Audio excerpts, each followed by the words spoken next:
In the tapestry of time, every family has a story to tell, but memories captured in old photos can fade away, lost to the ravages of time. Don't let your cherished memories slip away.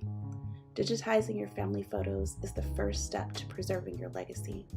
At Legacy Planning and Preservation, we specialize in preserving your family's history. Secure your memories for generations to come. Preserve the past, protect the future. Visit our website now and take the first step to preserving your family's legacy. Don't wait. The moments captured in those photos won't last forever.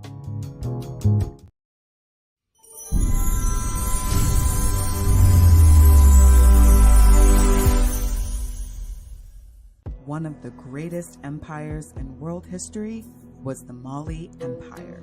The Mali Empire was one of the most prosperous and powerful empires in the antiquity of Africa.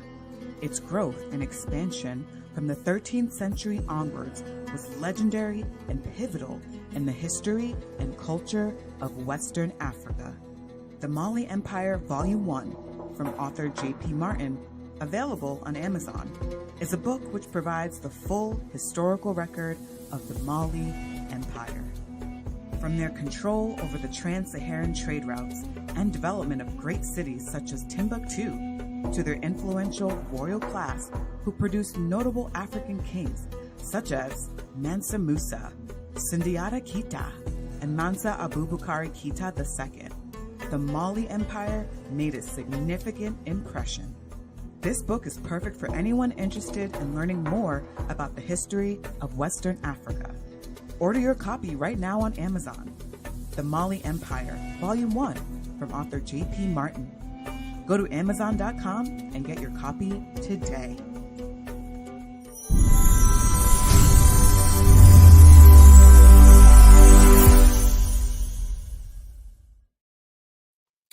Peace, family. I hope all is well. I hope your Sunday, well, it's Sunday here in Atlanta.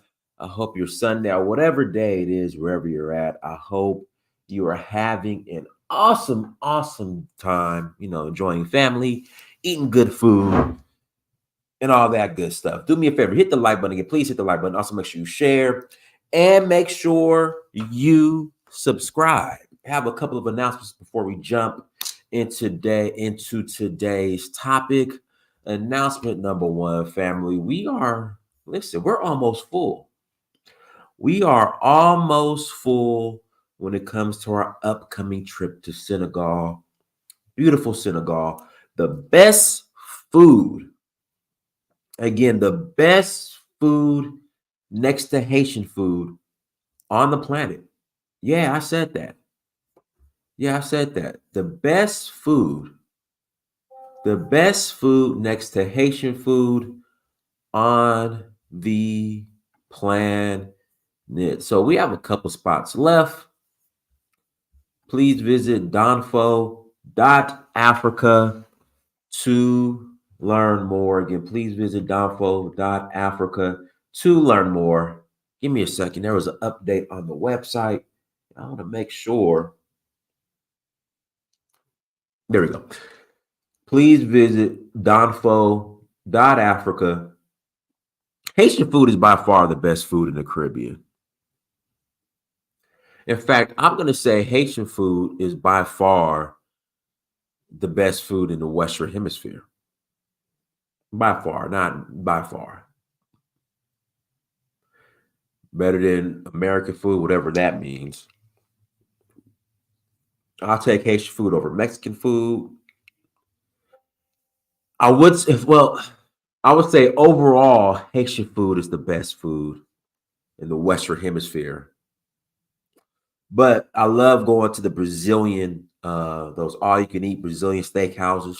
I absolutely, Haitian food is better than soul food. I'm sorry.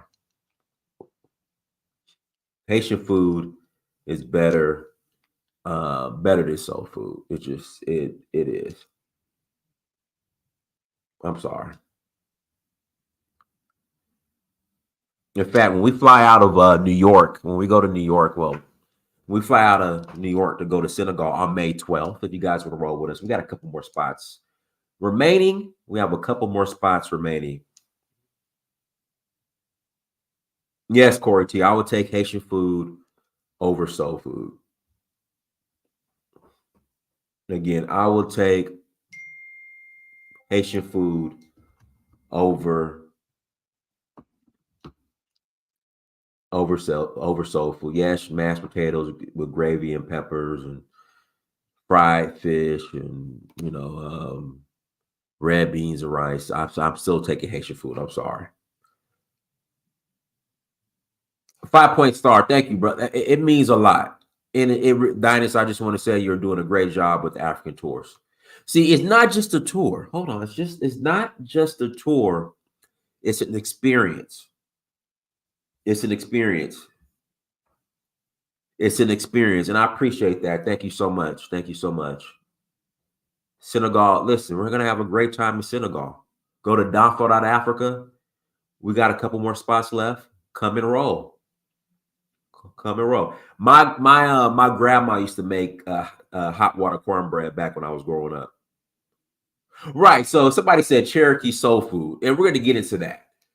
So like when I ask simple questions, to my Cherokee, I ain't black, I ain't African, I'm Native American, Indian, Cherokee. Like, what's your guys' dishes? Like, what is a traditional Cherokee dish?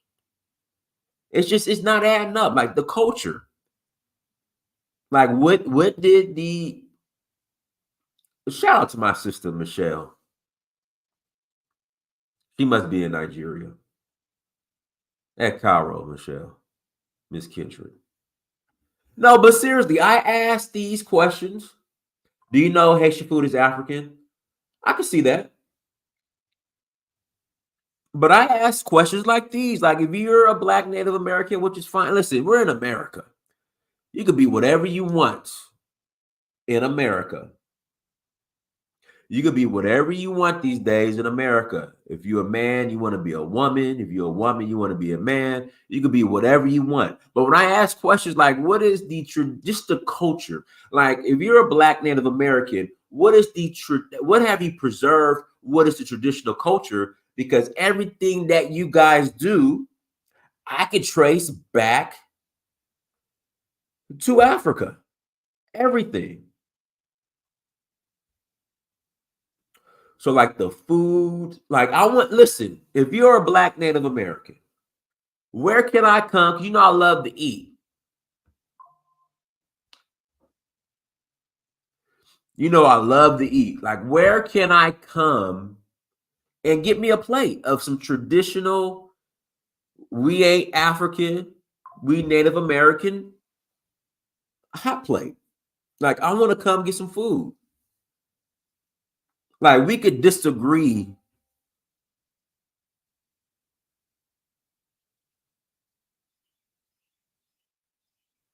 Again, we could disagree, but I'll still come support.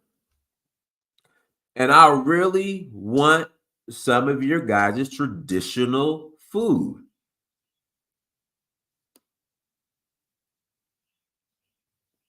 Like, I really want some of your guys' traditional dishes. Listen, my grandma could make business from scratch too, but my grandma wasn't in India. My grandma was black, blackly black, black, black. She can make everything from scratch as well. Here we go. I am apologetically black American freedman, Afro American. I absolutely reject that delusional pretentious nonsense. Yeah, it's picking up steam. But like I said, you could be whatever you want to. I still love you. I still love you. You could believe whatever you want to. But we got to stop appropriating these folks' cultures, okay? You know what, Raw? You're right. We're all mixed. But this is the issue I have with that argument. This is the problem I have. 99.99% of black Americans, right? You have more white admixture than you do anything native. So why aren't you claiming the white side? Why aren't you a proud descendant of the Irish or a proud descendant of the Scottish? Why aren't you claiming you're Scottish and Irish? In fact, let me pull this up real quick. Give me a second. Let me go to Ancestry.com. I'll pull this up real quick, guys. Give me a second. Yeah, why? Your names. We have Irish and Scottish last names. Before I changed my name, my last name was Hollis. Hollis is I believe a Spanish last name. So if you're claiming you're Native American, but you have way more white admixture than you do Native American, why aren't you a proud Irish or Scottish? Let me pull this up real quick. Hopefully I remember my login.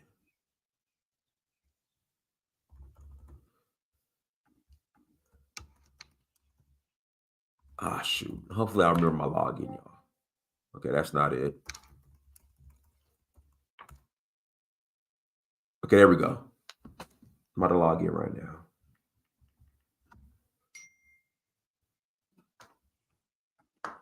Zero, 2, 5, 2, 4. Okay, here we go. All right, I'm in. Let me pull this up real quick. All right, guys, here are my Ancestry.com results. From Ancestry.com.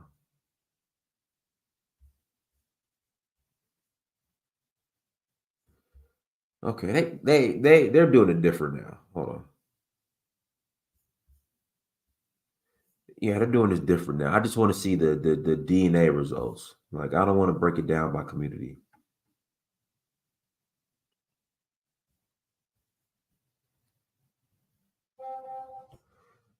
Okay. Come on, y'all. See, Ancestry.com.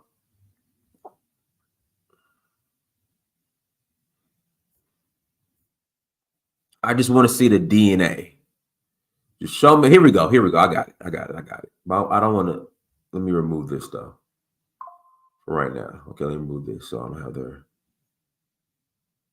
information there. Okay, there we go. All right, let me share this.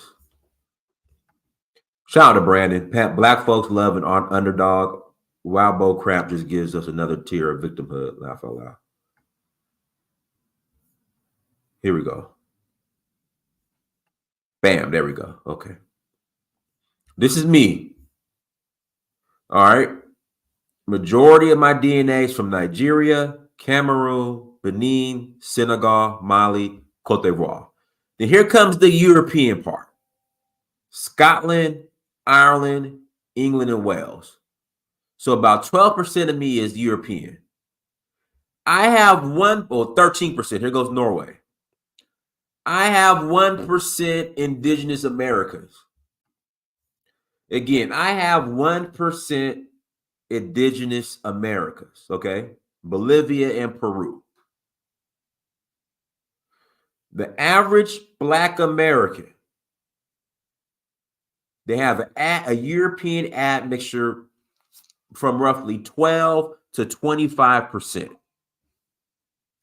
Much more than anything indigenous.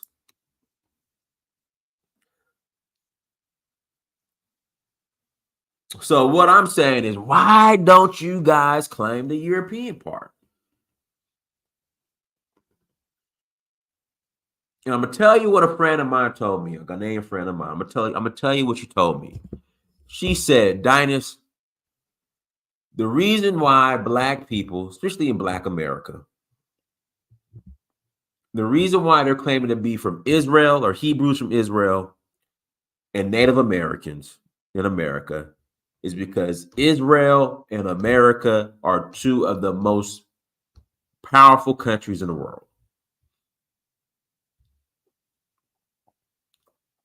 And they want to attach themselves to that power. And when you hear the conspiracy theories, here we go. Here's the conspiracy theory right here. Indigenous Blacks entered into contracts with Europeans as freedmen. Pseudo. So when you hear all these pseudo conspiracy theories, Israel, we're waiting on the prophecy to take out the synagogue of Satan and the invader Israelis. The Most High God is going to remove them and put us back into power. See, it's all based on pseudo conspiracy theories. Here in America, I've heard so-called black natives saying that one day they're going to go to Hague, they're going to go to the International Court, the ICC, whatever it's called, and they're going to file a lawsuit against the American government, and the American government is going to turn everything over to them. It's delusion on a whole nother level. And it's just, they want to attach themselves to America and Israel. And the thing is, like, you don't have to go that far to attach yourself to this land called America.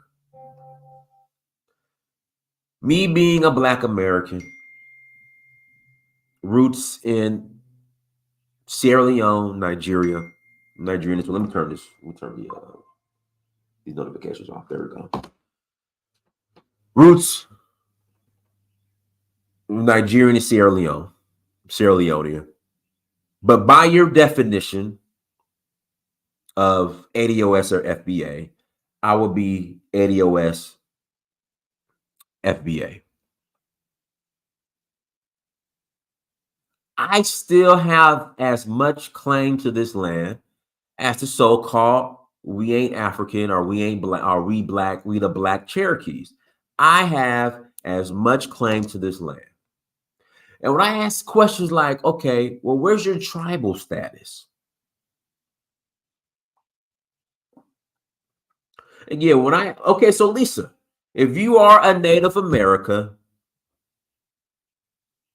so again, Lisa, where is your tribal status? Let me hear the conspiracy theory. Let me hear the conspiracy theory why you don't have your tribal status. Let me go ahead and hear it.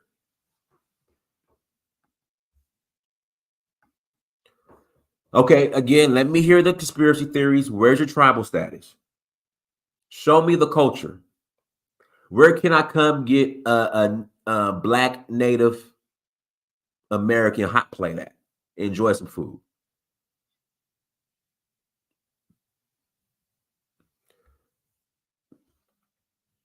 Excuse me. Again, it's all centered around conspiracy theories.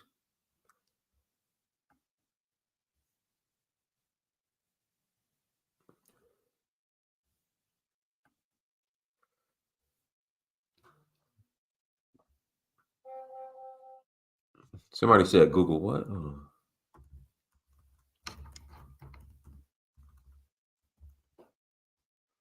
I'm not saying Native Americans were not swindled out of the land, but those natives were Mongoloids. Came over from the via the Bering Strait and came down, which those are facts.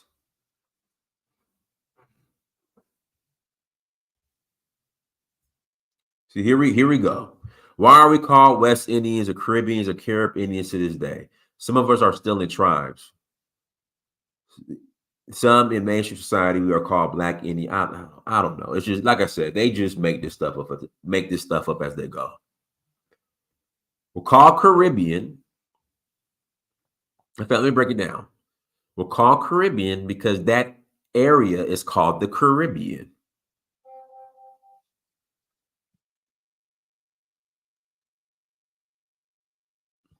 Okay, but Lisa, I don't have to claim to be a Black Native American to have this birthright called America. That's what I'm saying. What win do you get? Again, please share with me. I want to know.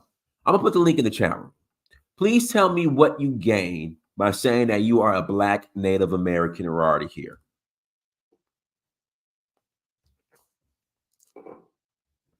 How are we Hebrews when Hebrews are Canaanites and all the Canaanites live in Lebanon? They have been genetically proven to be Canaanites.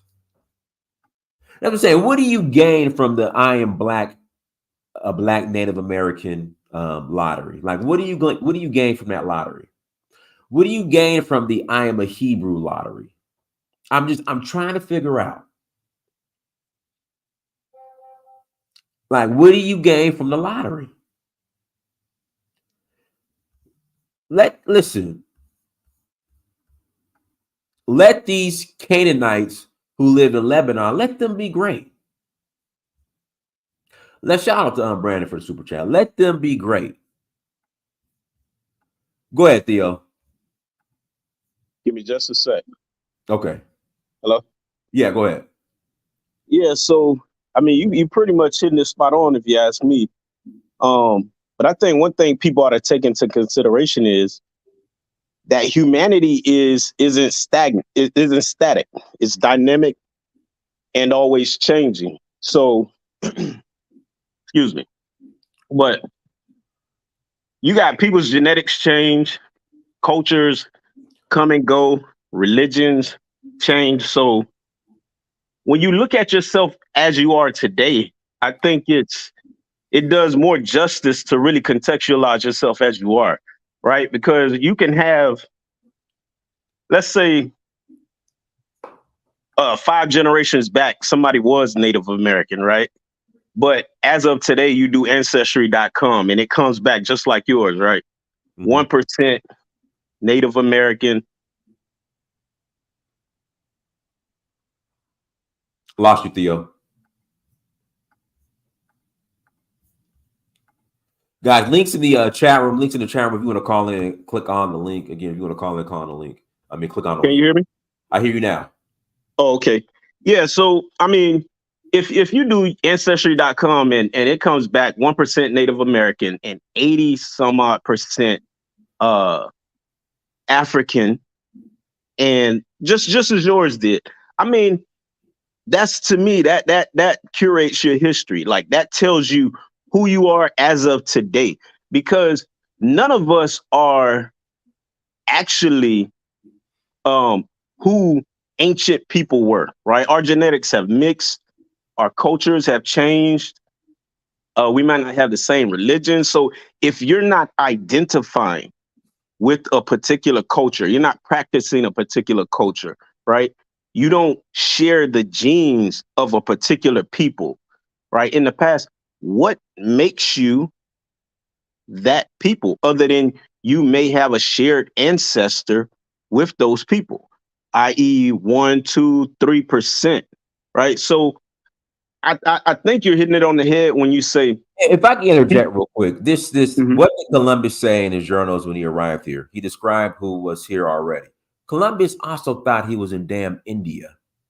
Right. So we say Indians, right? Because Right, he thought he was in right, India. right, Indians are of darker complexion. Some of them. Well, I would say right, a lot of them. right. Yeah, And so and that part too, right? So I mean, Indians are, some of them are just as dark as Africans. So being dark skinned isn't even exclusive to Africa. So even if Columbus arrived here and the people were darker than he was, I mean, it's not Theo, you made a great point. I need you to repeat what you just said about being dark skinned.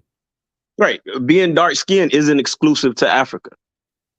Okay, So if you're a European and all you've seen all your life was for the most part light skinned people, white people, I mean, it doesn't take much to be considered black at that point, right?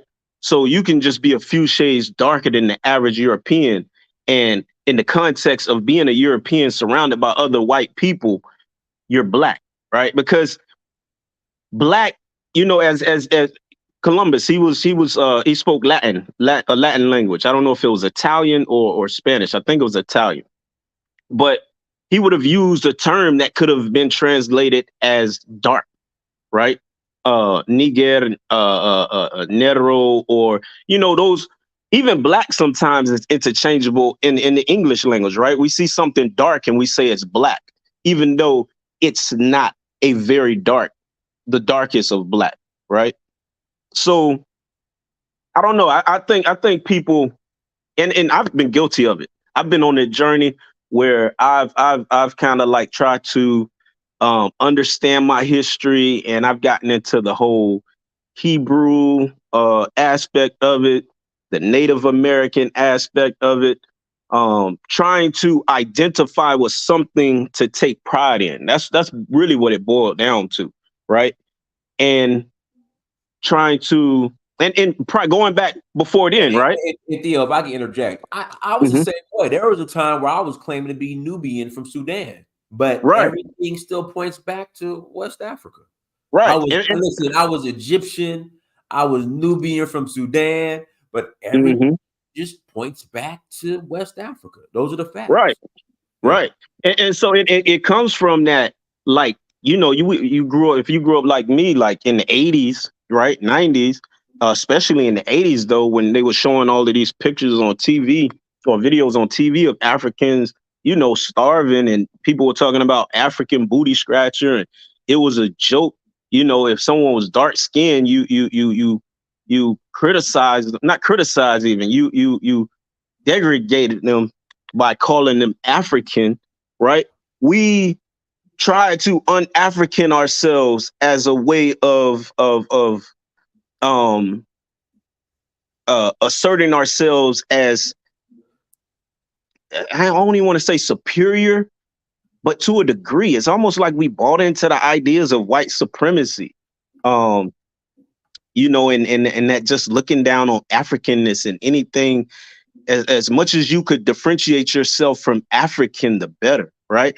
Whether that was saying, oh, my grandmother was Native American and I got a picture of her with straight hair, or whether that was saying my people are from the Caribbean, even though a lot of those folks are from Africa.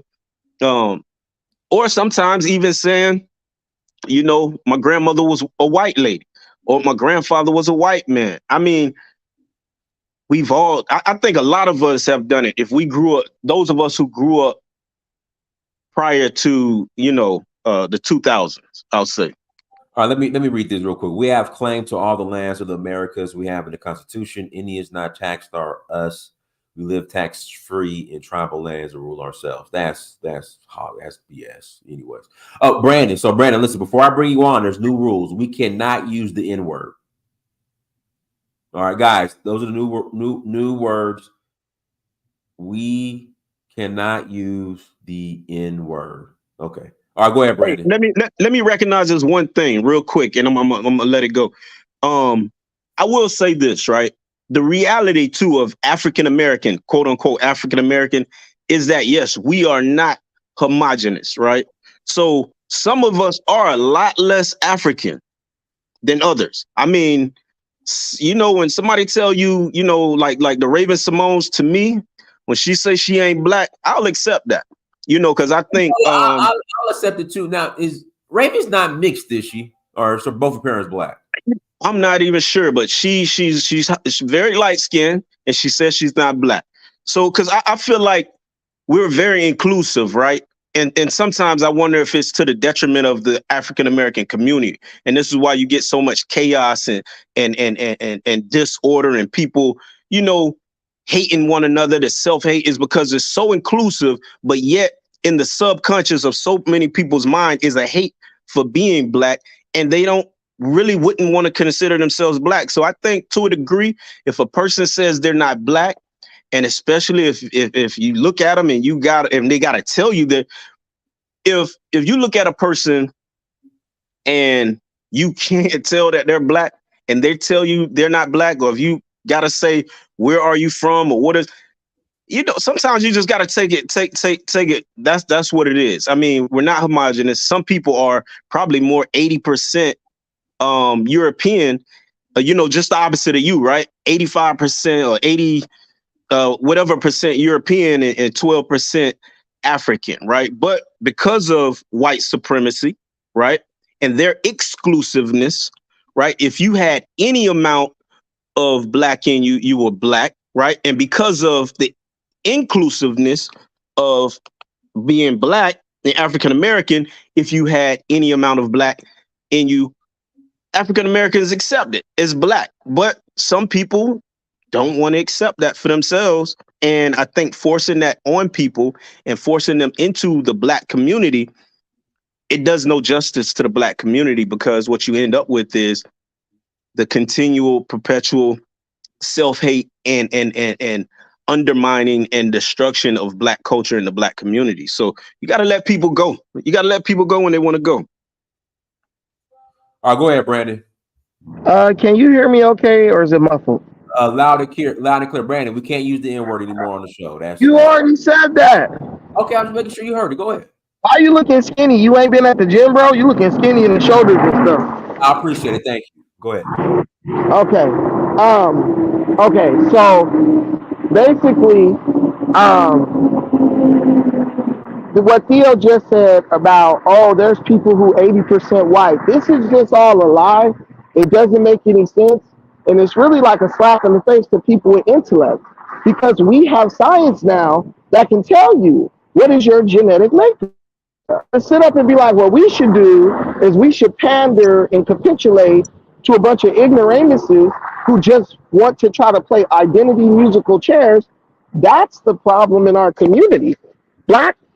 African people continue to give ground to ignorant people who don't do things based on reality. They want to live in fantasy. At some point, you got to stop doing that.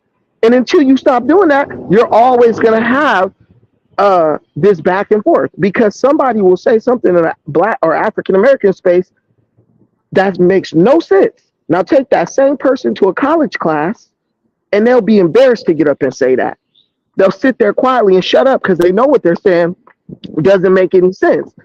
Only in our spaces do we sit up and say, well, you know, this person does have a point, or what this person's saying does make sense, when everybody with a brain who went to the 3rd and 4th grade know that what they're saying makes absolutely no sense. So it kills me when I see people who watch these streams. People who went to college and stuff who watch these streams. They'll get in a college class, they'll take a test. The test will say, is the earth round? Yes, the earth is round to pass this class. They'll get up and write an essay about it, do a presentation on it. But then when they come amongst their own people, they'll sit up and entertain garbage, stuff that does nothing to further the advancement of our people at all. It's called being a liar. It's called being intellectually dishonest. And it's just called being disingenuous to a point where it's malicious, right, Dynas? Because if you really want to know what you are, if a woman walked up to one of these Wabo dudes and was like, you are the father of my child, that same Wabo dude who was talking about DNA evidence ain't real, it's just for entertainment value, they messing around with your DNA, he will go to court. And if the judge make a ruling based on DNA, he will stand on that ruling. He will bring that up. Look, no, the judge, based on DNA evidence, said that, you know, I'm not the father. Black folks who sat up and watched Maury for 25 years. Oh, shoot, he's not the father. We do believe in DNA. We do know DNA is real, and we do believe and understand science, Dynas. That's why you had Black folks up here talking about, let me get a mask on and let me do 6 feet away for COVID.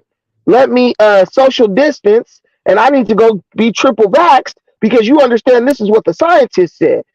So what we're doing is we're selective. We're choosing when we want to obey or yield to the laws of science and when we don't want to. And whenever it goes against a feel-good narrative for us, now science don't make no sense and all the scientists is really out to kill us. But let us catch cancer, let us get sick. We're going to be sitting up using the same medicines that the scientists developed, help people develop so that it could cure us. It's just a game. And it's time that we end the game. And the ones who got common sense take a stand against the ones who don't have common sense and stop feeling like you are doing somebody a favor by sympathizing with ignorance and lies. I agree with you. Listen, I agree with you on the ancestry part and the DNA. Like, I really feel like you can get to the bottom of your own history. Like, I was actually going to lead with that. Like, this day and age, with the tools that we have, you don't have to get into pseudo knowledge about who you are. You can actually take a DNA test and find out what your genetics say, right? But I think I don't know where you disagree with me at, but I think what I was saying was the reality is some people will take a DNA test and they consider themselves African American and may find out that they may only have less than 20% African. I mean, that's a reality, Brandon. So I'm not saying, I don't know what you thought I was saying, but it sounded like you led by saying that I was, speaking bullshit. Excuse my language, but that's not a reality, because what you're saying doesn't exist. You won't be able to find the example of that, of someone who's like, you know what? I thought I was 100% African. Then I went and took a DNA test. It turns out I'm 90% European. I got one. I'm not saying that. Rachel Dolezal. Rachel Dolezal is one. There you go. Oh, Angela Merkel. What do you think she would find out? What do you think Angela Merkel would find out if she took a DNA? I'm sorry. Meghan Merkel. What do you think? If she took a DNA test, you think she gonna come back 85% African? She did do a DNA test, and I think she came back like 70% or something like that. She had a lot, because I think the royal family had her do a genetic test, and they said that it was over, health risk. But in reality, they were freaking trying to mark. They want to see the genetic markers to see how black the baby come out. Why don't you believe that some people are three quarters, white and 1/4 black? Like, why don't you think that's a possibility? And they consider themselves African American. Because this is science, not a religion. We're not going to speculate and be like, I'm talking about on an individual basis. I'm talking about on individual basis. Why don't you believe it's a possibility that some people are? Go ahead. There's a possibility, but those people know that they are that. It's like, for example, look at Muhammad Ali. Okay, I see what you're saying. Okay. They know my mama is white, my daddy half white. These people know present. If that's the case, it's in their face. I get what you're saying. They know that. They're not talking about like, I've been raised black. Right. I was black my whole life, and then I went and did a DNA test. Okay. In society, we're advanced enough to understand the way genealogy or genetics works. Like, we know that you can look at certain eye color, right? And you can really tell if a kid belongs to a guy if you can go and look at the eye color of his ancestors, just like 2 or 3 generations back. Like, I remember in science, we did a whole thing about that. Like, if this person, if nobody on this dude downside got brown eyes or blue eyes, and then nobody on this lady side got blue eyes for this many generations, and then that baby come out with blue eyes, somebody cheating, somebody messing around. Like, I don't remember the details of it, but there's genetic markers that can point towards your lineage. So what about this type of scenario though, right? Let's say generations back, you have a male that is a product of a white father, a black mother. You have a female that is the product of a white mother, black father, right? Those two individuals, right? They conceive a child. So that child is the product of 2 biracial parents, right? So let's say that same type of pattern goes on where they're only conceiving or they're passing out genes just based on being biracial, right? At some point, though, based on the context of America, they would be considered black from the get-go, right? So those biracial 2 individuals would have been considered black, right? And so they would have moved through life as black. And as they passed on genes, even though they may have not mixed with any. Yeah, go ahead, Delroy. Hey, how everybody doing? Peace. Doing good. I think, Dinas, is a lack of historical facts about Africa and the stigma that is put upon Africa, for the past umpteen years. People in their mind believe that if they say they're African, they're coming from someplace that's bad. But in reality is, if people really knew the historical facts about Africa, they'll be running to say they're from Africa. Case in point, white folks, Arabs, They cling on to Egypt, you know, and other places in Africa, like there's no tomorrow. Like, no, this is us. We developed this is, and so forth and so on. They even go as far as they develop like ancient Zimbabwe and other places, places like that. You see what I'm saying? So they don't want to say they're not from Africa. Any place that's developed scientifically and stuff like that, they claim it, right? But our history is vast, and Black people don't know that, and they refuse to learn. So they say, okay, that's a bad place. We don't want to say we're from there. You see what I'm saying? So you know that it's all psychological. It's really That's my opinion. Dynast, let me just say this. This is the elephant in the room that nobody wants to accept. Delroy, I feel you. And what you're saying would be true if African Americans were normal people, right? We're not normal. We're abnormal. And a lot of that is because of our experience. Black Americans want to be white. That's what nobody wants to accept. They don't, none of these people gonna tell you how their granny and their great granny used to be like, you need to do this like white folk. We gonna do this because white folks do this. How you think Black people started driving Cadillacs? How you think Black people bought Maytag appliances? Since we got out of slavery, our number one pursuit in this country was to become white. Not to be equal to whites, not to be like white folks, not to be accepted by white folks, but to be white as we could get, like Uncle Ruckus on the show The Boondocks. That character, Uncle Ruckus, is funny because it's the truth about the psyche of African American people since forever once we left slavery. So when you look at, like, I'll give you an example. When you like, I talked to my grandma and I was like, so what did y'all think about being African and stuff? She was little. She was born in 1945. She said, you know, we didn't really think about being African. She said, we just thought about being American. We just wanted to be more American, right? And when Raven Simone says, I'm not Black, I'm an American, she's not talking about ethnicity. She's talking about nationality. She doesn't want to be segregated against based on her color or her ethnic group. She just wants to, nationalistically speaking, be viewed as an American. Same thing happens in Chinese culture.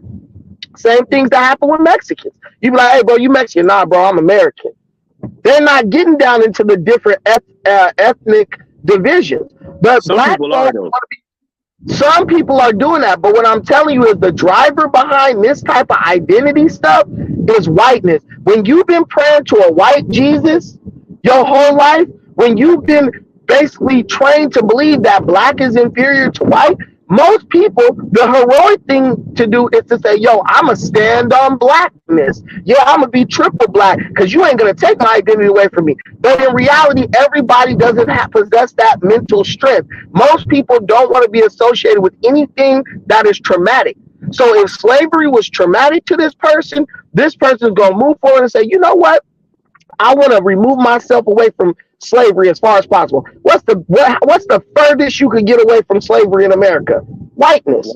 So Black people in America pursue whiteness. That's why they want to be Hebrew Israelites. It's not because they think the Hebrews and stuff was Black, because the Bible describes these people's skin and all that. It's because that is a form of whiteness and a form of power. Why do you think they want to be Indian? Because that is something removed from Blackness that's not quite white, so it's like a comfortable middle ground. That's it. Well, let me ask something, Brandon. Brandon, let me ask something real quick. What you just said actually applied to a lot of Africans also. They don't want to be African. Nigerians, I grew up with these people, Kenyans, and so forth, even some Ugandans, and so forth, and so forth, and so on. Same white Jesus, same white. You have Black. I probably know more about African history than every last one of the Africans that I know here in America, because they were taught white, they think white, they name their children white, they worship white Jesus like no other on the planet, right? So they go to the same psychological thing also. That's what I'm saying. It's all psychological. I'll Yeah, even say because this: where people can't be, white, right? They can't legitimately claim to be none, not black. This is where the idea of Hebrew comes in, because it's about also being accepted by white folks, right? So you try to find an identity that is less hated, I guess, by white folks, or held in some high esteem. So the Hebrews, they're found in Christian literature, right? you can't Right or wrong. So therefore, that's an identity to cling to delineate from being African and be accepted by European. If you get what I'm saying.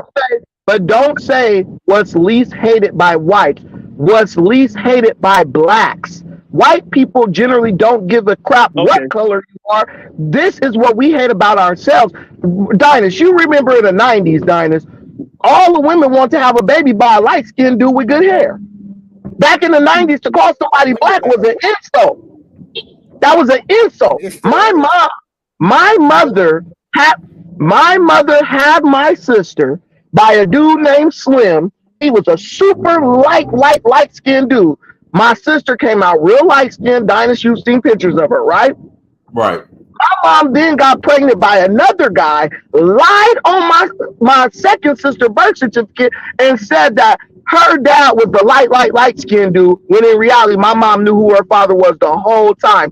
We have to understand these are the type of mental battles we have with colorism. And the fact that a lot of us look at our skin and think that we're worthless because of our skin color. My great grandma did colorism. We would go I remember my great grandma is like a holy cow, right? Everyone in my family worships the ground she walk on. I don't really see what's so special about her. Oh, that's my idea. I remember she's not light skinned, she's darker than the floor on a tire on a Chevy. Oh. I remember the first time I ever saw my grandma cry and stand up to my great grandma. I never thought I would see the day when my grandmother would stand up to her mother, and she was in tears, and she said, "Medea, why are you serving the light-skinned kids before you're serving the dark-skinned kids? Why you won't let the darkies go to the table and get food and eat, but you gonna let my aunt, she's light-skinned, she fair-skinned, and she had kids with a white man. My black-ass great-grandma would not let us go to the table and get food until they went and got their food. Then we could go get our food." And my grandma, she realized it, and she confronted my great-grandma about that. And when I was a kid, that's when I realized this is a real thing right here. You got Negroes. Can I say Negroes, Dynas?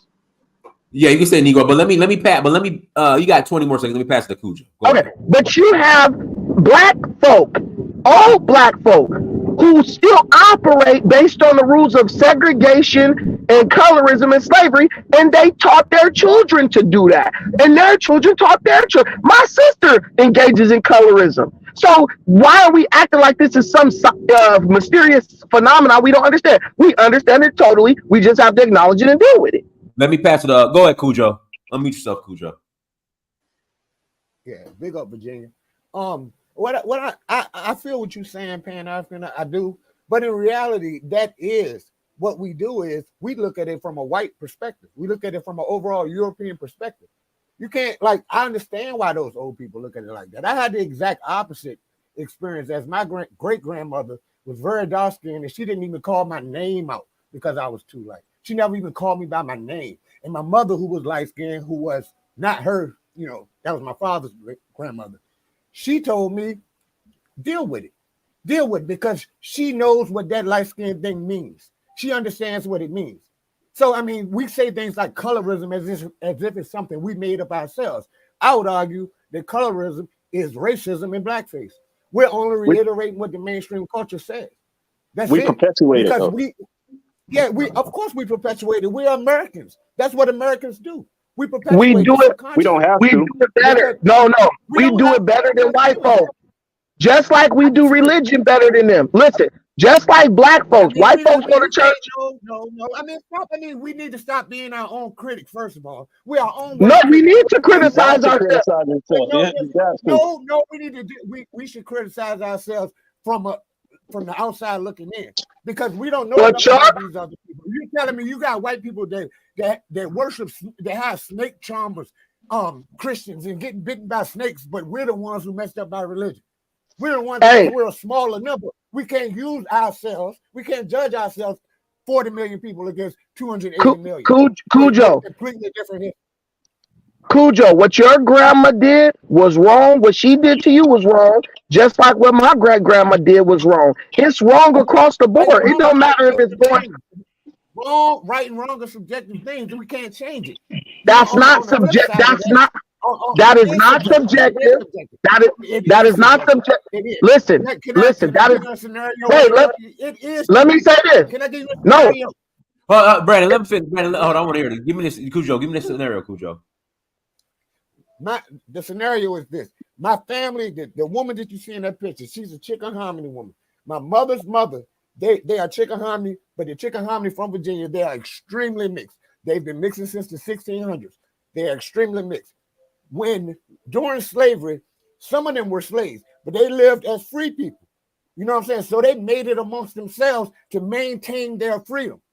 Like that looked messed up, and it is messed up. So that's a bad thing. You know what I'm saying? So when my grandmother married my black grandfather, her family ousted her because she was going against the grain of what they was doing. But had they mixed with black people beforehand, they would have been subject to the same things as black people. So it's not good from my point of view, but I have to understand the motivation what motivated them to do it. I'm not going to sit around and say it's good and bad. I mean, they're subjective. It's subjective. I wouldn't exist had those people not done that. So I'm going to sit around and say it's bad. It is what it is, man. We got to deal with what we got. What I'm telling you is it's not subjective. It's not subjective. Hey, let him finish, Cujo. You gotta let him finish. Go ahead, Brandon. Yeah. It's not subjective, because if a person can understand how they don't like to be judged based on the color of their skin and segregated against and ostracized, then they can understand how someone else might feel that way, right? So when you say subjective. Are you gonna let me talk? Are you gonna let me talk, Cujo? I let you talk. I didn't say a single word. Cujo, you gotta let him talk, Cujo. I stopped it from interrupting you. You did ask the question. I said let him finish. Let him finish. No, I never asked the question. What I'm saying is, our parents and our grandparents and all that, they got up in the 1960s, March, got bit by dogs, beat down, all that, so they would not be judged and mistreated based on the color of their skin. What we're not going to do is sit up and reverse that. We still practice that, just in another form, because we feel like we have the right to do it because it was done to us for so long. Because that has a negative impact on our entire group as a whole. So when your great grandma did it or your grandma did it, it was wrong then. When my grandma did it, it was wrong, whether it was in favor of being lighter or in favor of being darker. And that's what you got these days. You see a light-skinned person and everybody says they're not black, they're mixed race. That's bull crap. Because at the end of the day, that person is getting treated bad, whether they mixed race or black. The cops, I've never seen a cop say, yo, you're light-skinned, so let us treat you better. Malcolm X was light-skinned. There were many people who were light-skinned who went and fought for equal rights and anti-segregation. I'm not trying to say that it's good to discriminate against light-skinned people. I'm not making that point at all. I just you're saying it is what it is. Dealing with, and it is what it is. It's something that we've been dealing with. It's not something. It's not what it is. It's not what it is, because when my grandma stood up to my great grandma, it stopped. At that moment, my great grandma said, dang, someone's telling me that what I'm doing is being noticed and it's not cool. The problem with black folks is we don't like nobody to tell us nothing. Our idea of freedom is we should be able to do whatever we want to do when we want to do it, no matter who is impacted or hurt by it. That's Life told me that. Huh? So that's what you believe. That's not true. That is not true. This problem is something that's endemic. It's in us, and it's been in us. It didn't start in the 60s, in the 70s. We always, why we say things like pretty hair? We say that without even batting an eye. We say that as if it's a fact. It's not a fact. Why I like eyes pretty? Why we say he or she has pretty eyes? Because that's something that we taught. We're taking on the mainstream appearance. We're adhering to concepts of white standardization or white Pretty is supremacy, however you subjective, want to though. look at it. We are adhering to that. Pretty is subjective. It can be in some people's opinion. Pretty. I mean, if you accept it or not, that should be on you. We have to On you. Listen. When you What I'm allow. saying is, we like to think that, like what Pan-African was saying, we like to think that our opinions are just our own. Like we just come up with our own opinions, like out the blue. If you grow up in a culture where everyone has brown eyes, no one has blue eyes. If you saw blue eyes, it would be an anomaly, and more than likely, it would be terrifying to see. It wouldn't be like, oh, damn, it's pretty. We develop opinions. Our opinions are influenced by the society in which we live. Beauty is not in the eye of the beholder. Beauty is in the eye of the society that defines it. It's that simple. We make it up ourselves. Let me pass it to Al. Go ahead, Al. Meet yourself. Yeah, good afternoon or good evening, anywhere you are in the world. Dynast, brother, nice to see you again. Live is actually really great. Brother Brandon, nice to hear from you. But yeah, it's it's a great way to finish it, Brandon, what you said earlier. But first of all, go back to the topic. Why are Black people appropriating Native American and Hebrew culture? This is a very sad phenomenon because if as you were saying earlier, if they actually go back to their history in Africa, to actually study African history and learn from where their ancestors came from, how great the ancestors were, they wouldn't actually try to be associated with any other group other than being Black West African or a West African period. And Dynast, very well because you have traveled around, look at Mali Empire. Why can African American brothers trying to be, claim to be, children of the Mali Empire? Because white people don't value it the same way they do America and Israel. That's why.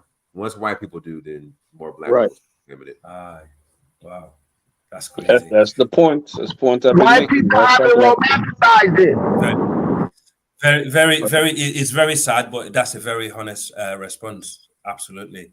And if they actually also, why can't they? In fact, if Mali Empire is not good enough, why can't they associate themselves with the Almoravid dynasty?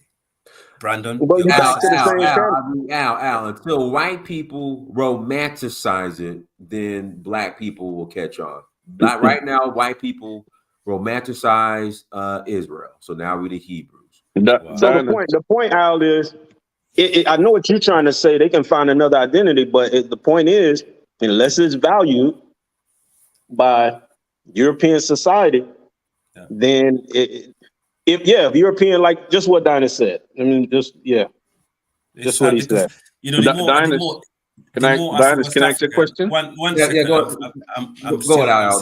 Go ahead. Okay. I mean, the more we, recently, since I've been coming online, the more research I do, even us West African, it's not just limited to African Americans or the Caribbeans. Even us West African, we need to do more research, of ourselves and our ancestors to know where we came from, to know the greatness, of, what our ancestors actually managed to achieve in the past, so we can actually build on that. It's much more easier than actually trying to associate. Forget about Egypt. They're always going on about Egypt. But if you look at the Almoravid dynasty, where your ancestors and Brandon ancestors, were in, from where you call the Senegambian coast to where Morocco is today, those people managed to conquer and rule Spain and Portugal and the Al-Andalus, they call it, that left a current legacy in Europe, right? As we speak, they can actually forget about Hebrew Israelites because this is more relevant. To today's... Al, we know, but we've answered the question. Until white people romanticize it, they're not going to value it. Let me pass it to Al, Al, it sounds like you're trying to sell people on the idea, and instead of people accepting it for what it is. Like, and that's the problem, right? People are buying into. Let me pass it to Delroy. Go ahead, Delroy. Okay. Yeah, Dynast, did you did the African ancestors DNA, right? Correct. All right. Did you see the latest article about her DNA study from ancient Kemet? And she said that Who, Gina Payne? um, a, Who you a referring lot to? of African Americans and Africans in diaspora came from ancient Kemet. Who are you referring to? African ancestral DNA, the same one you did. Put the link in the private chat so I Well, can post it. uh, I wish I knew how to do that. I'm sorry. Well, we'll post it in the main chat or email it to me. Okay, I'll email it to you. Yeah. So it just came out last week. She worked with a scientist and a researcher in Africa. Dr. Diop said the same thing. Also. Yeah, but that's not what the results are saying that they give the people. Is specifically Not all of us, but a great number of us came from ancient Kemet. They first, of course, they came to West Africa first with the Igbos and other groups in Mali, like the Dogons and other groups also. That No, was their you are DNA right. result. You are right. I let me mean, let me you pass mean the Kumani. Nubia, Go Nubia. ahead, Kimani. Go ahead, Kimani. I'm yourself, Kimani. It's a pleasure to actually finally be in here. Just Well, listen. 1 second, guys. I need everybody to hit the like button. If you're watching this and if you have not hit the like button, you're wrong.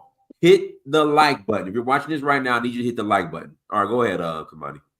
Yeah, it's a pleasure to actually finally, decide to, build up the courage to get in the chat and, have these type of conversations. So I kind of have an opinion. Y'all can kind of like speak on that a little bit, but my opinion on just like what you were speaking on before in LL was basically, how can I say it in these terms? I would say I think that they wanted to be Black Hebrew Israelite, the Native American talk and everything. In my opinion, kind of comes from Stockholm syndrome and a sense of coping with post traumatic slavery. In my opinion, and the reason why I feel like that is because with anything that kind of happened, you kind of try to justify your existence on things happening to you by romanticizing the things that kind of happen. Kind of like how you alluded to, Dynast, with, white people or white America or just white people in general.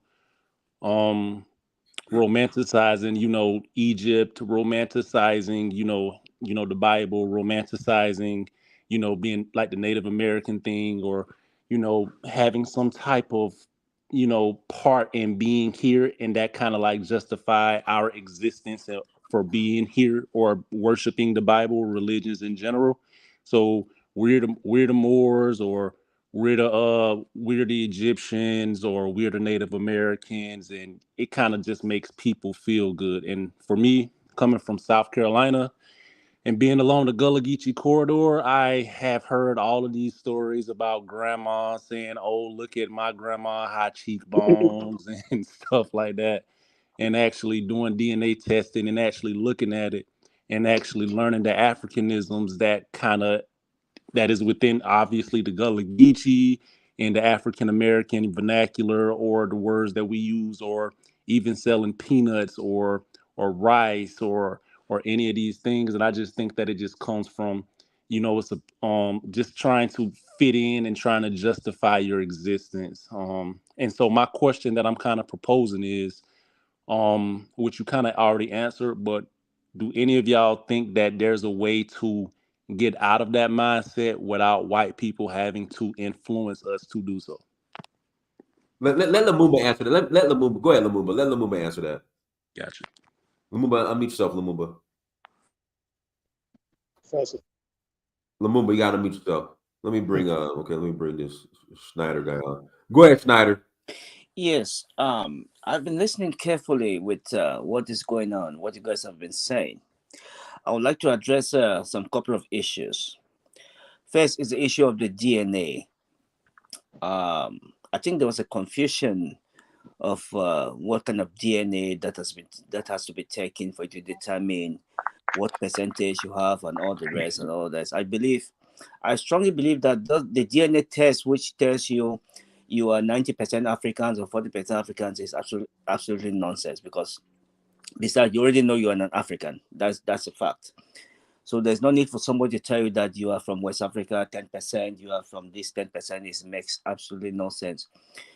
I strongly believe that the strong DNA test to be taken should be the DNA test that tests your not your paternal ancestry, but your maternal ancestry, because the DNA you get from your father and from your father's father's father is likely to lead back to the colonialists or to the slave masters, because your father's DNA can be from anybody, can be from European, can be passed out from different group of people, but your mother's DNA can never change, because all mothers give birth to children and they get their DNA from their mother, which is they don't have the Y chromosome DNA, which only men has, which they inherited from their father. Mothers don't have that. They only have that they inherited from their mother 10,000 years ago, 5,000 years ago. So therefore, your mother's paternal DNA can tell you exactly where you came from, where your mother and your people are from, not the paternal one, because paternal one is a Y chromosome, which is mostly in the case of African Americans, was mostly contributed in maybe like 50% by the slave masters, but their mothers will never change because the mother doesn't take the Y chromosome DNA from the father. So that is the first thing. I think that was a confusion that I see. People were saying that trying to confuse the DNA between mother and father, say there's no accuracy. No. Your mother's DNA is accurate. If your mother DNA tells you that you're from Cameroon or you are from Nigeria, take it as it is, because that's exactly where they came from. Secondly, on the issue of whether they are Hebrews or Jews or African Americans or Native Americans, I strongly believe that there is a correlation between the ancient Hebrews and the African Americans. Let me explain why. There is no possibility that the ancient Hebrews, even if we go through the biblical statement that says the children of Ham were Canaanite, Put, Egyptians, which are the Mizraim, and the Cushites. So these people were black people, according to ancient history. They were black people. Even the Herodotus and the ancient Greeks did mention that the Ethiopians or the Cushites or the Egyptians were mistaken at many times to be the Israelis. Objection. And what you have today, Let him finish. Let him finish. What you have today as And I would like to Northeast, chime what in you have there. today as Middle East, never existed until when the Suez Canal was developed, and it was during the Second World War when that the word Middle East was coined to describe that region. In fact, Israel sits on the tectonic plate of Africa. If you look at the statues of the pharaohs of Egypt today, even this, you go to Egypt, look at the statues, they are Negroids. They are not Cushites. They are not white people. I will not deny that. They are not. No, let me finish. Let me finish. Go on. They are Negroids. So the issue of Arab occupying North Africa is not an isolated issue. It's a documented academia event that took place. That what we call the occupation of North Africa by the Arab invasion Umayyad of North dynasty. Africa. Umayyad dynasty. So nobody should question whether the Egyptians were black, they were Negro or not, because the statues, even the Great Sphinx, the physical features of the Great Sphinx clearly portray that of a Negroid. I'm not just talking about a Kushite or a Nilotic. I'm talking about a Bantu. No, okay, but again, we I know that, but break down how Can I African chime in, Americans. Dinah? And I'm gonna pass it to Lumumba. Hey, I want my objection. Yeah, but we got to let me. We'll pass to you after Lumumba. Again, break down how peace, family. Peace. Lumumba, hold on one second. Let me get this. Let me get him to answer real quick.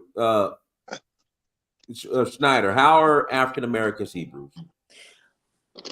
Okay, if we look at it like I was saying, that there's no difference between the ancient Egyptians and the and the Israelite. Okay, let's look at what the Bible says, in particular, like in Zephaniah 3, Okay, 3:10. I'm bro. coming. I'm coming. Nothing. I am No, let coming. me interject. I am coming. I No, am coming. let me interject. No, it's not. Let me interject. Nothing in the Bible can be used as factual evidence. But it's Everybody have mythology. their own I religion. do not. Thank you, I'm not a Christian. But let's Right. Yeah, start. but No you one's can't. But claiming you that you're can't. a But you Christian, but the cannot. issue is the Bible is mythological, it's not historical in nature. That's what I'm saying, Snyder. You can't Yeah, use the Bible to back your statement. Any Different type groups of I do have not different believe that traditions. anything. I do come on, not let me believe finish. Let me that. finish. Snyder, I let me do not finish. believe that Snyder, anything let in the me finish. Bible Snyder, you're not is. gonna talk over me. You're not gonna let talk the over man me. let the man Al, talk, you're not gonna please. talk Go over ahead. me Go either. ahead. Go ahead. Go ahead, bro. Okay. You cannot. Yeah, we have Lumumba on here who is a professor, and he's right. You cannot use the Bible and reference it in any type of, what would be the correct term, Lumumba, when it comes to debating or any type of Well, as a reference point, because you know, the issue with the Bible is not historical, it's mythological, and even Jewish scholars admit that. So trying to use it as a reference point for ethnicity or race or identity is farcical, right? It's mythological in nature. So if we want to deal with reputable sources of information when we're having these conversations, not something that's rooted in mythology. All right, Snyder, you want to respond? Yes, I agree with him totally. In fact, I myself, I believe that the foundation of the Bible is totally flawed, and I don't believe that it can be used to justify anything, because it just doesn't make sense if you look at everything that is happening around us. But if we are to go by any means to look at the issue of why the African Americans or the Black Africans, let's just leave this. Let's leave the African Americans aside. The African Americans are Africans by Right. genealogy. So it's not the issue of whether they are separate or not. I have this issue of this one say you are the tribe of Judah, you are the tribe of this. I don't know how they came about all those things. I believe that if the Hebrews, because I have a feeling like, for example, we have learned of the issue of the Bantu expansion. And we have been told how the Bantus came to Africa about 3,000 or 4,000 years ago, but they have failed to tell us where the Bantus came from. They said the expansion began in Cameroon and Nigeria, when the Bantu came and displaced the Pygmies, who were in the original inhabitants of those areas before the expansion began. But nobody has ever told us where the Bantus came from. East Africa. Exactly, that's the point I'm making, that they have failed. No historians have told us where they came from. They said, oh, the Bantu language itself it has a resemblance of resemblance of that of the ancient Sumerians and the Hebrew language, because even the Bantu culture itself, without the Bible, if you look at the Bantu, what they practice, the circumcision, the issue of menstrual cycle, when the woman gave birth, all those things are clearly biblical, even though they have been practicing that thousands of years before the Bible was written. So, I hope you're aware we are not Bantu in West Africa. You know that, yeah? I also believe that the fact that about 65% of all slaves taken to the Americas were of Bantu origin, then it is a high possibility that the Bantu were the ancient Hebrews. That is what I believe. Hey, Okay, Donnie, okay. Well, let me answer the question that Dinah's Yeah, asked me Lumumba. originally. And I think the question you asked, Dinah, could you ask that question again? I didn't forgot, bro. I'm sorry. Okay, I think it has something to do with why are African Americans seeking to identify with Native Americans? Yeah. It'd be Hebrew and Native American, yeah. Right. And I appreciate you having me. As you all can see, I'm recovering from shoulder surgery. And listen, I want you to heal up because I don't want no excuses when we get on this bench press. I don't want no excuses. Yeah, it's no problem. I probably can still beat you now, but and when we get it out, I'm joking. I can't do that right now. Go ahead. But then part of the question is when we look at the Holocaust of enslavement, and we know that this is true irrespective of where you were in the Western world. If you were in the United States, you were in the Caribbean, or you were in South America, there was a process of ruthless indoctrination that Dr. Ali Missouri talks about, in which African people in the Western world, during the death, decadence, and dysphoria of chattel enslavement, were taught to hate who they were and where they come from. We all are aware of this. And so as a result, this process of self-abnegation sets in, and people tend to seek to disidentify with their their home of origin, their Africa, their culture, their heritage, and seek to identify with groups that they view right or wrong as what having more power. So you would see this in a number of Black organizations and movements. The Nation of Islam, we're Asiatic Black men. They're disassociating themselves with Africa. Elijah Muhammad in his book, Message to the Black Man, states, and we see this anti-African type of impetus. He states that the only civilized people in Africa are Christians and Muslims. Right? We look at the Moors, for example, Hebrew Israelites, and what we're seeing now is what some people call pretendians. All of this is rooted in the fact that people are seeking to disidentify with their African heritage, their African roots, and seeking to be something other than what they are. And so it's a byproduct, of course, of self-hatred. Makes sense to me. Because no one seeks to disidentify with something if they view that as positive. You only seek to disidentify with something if you view that thing as negative. This is psychology 101. Agreed. So these are some of the issues that unfortunately we're still wrestling with. You know, Dr. Carter G. Woodson is still Black History Month, so we could give a shout out to him. He talks about this in his seminal text, The Miseducation of the Negro, of course, which he wrote 91 years ago. If you read it today, you would think it came out yesterday. So he talks about the educational system and the miseducation of African children. And of course, Ngugi wa Thiong'o, in his book, Decolonizing the African Mind, discusses this as well, that the educational process, the miseducational process, this academic violence that African children face throughout the world leads us to seek to disidentify with who we are and try to identify with others. And if you aren't identifying with who you are, you damn sure aren't going to fight and build and protect who and what you are. So it has detrimental consequences when we talk about the long-term ramifications of disidentifying with who we are. Lumumba, you see, having differentiate the African culture from the question that was asked to you by Prince Emir. I'm sorry, I couldn't hear the question. You still haven't differentiated you still have to explain what the African culture is and the question that was posed to you by Prince Emir. What is the African culture that you are talking about? The African culture is very diverse. I don't think that question is. Yeah, it doesn't make any sense. There's no such thing as. So let me say this. There are some core generalities, for lack of better ways, that we do find with African cultures, right? One is the fact that they're communalistic, right? I know one of my students had made the argument that Christianity was an African religion. I said anyone who would make that argument is someone who hasn't studied African religions, right? For example, in traditional African religions, when we say traditional African religions, we're talking about African religions independent of European and Arabic culture influence.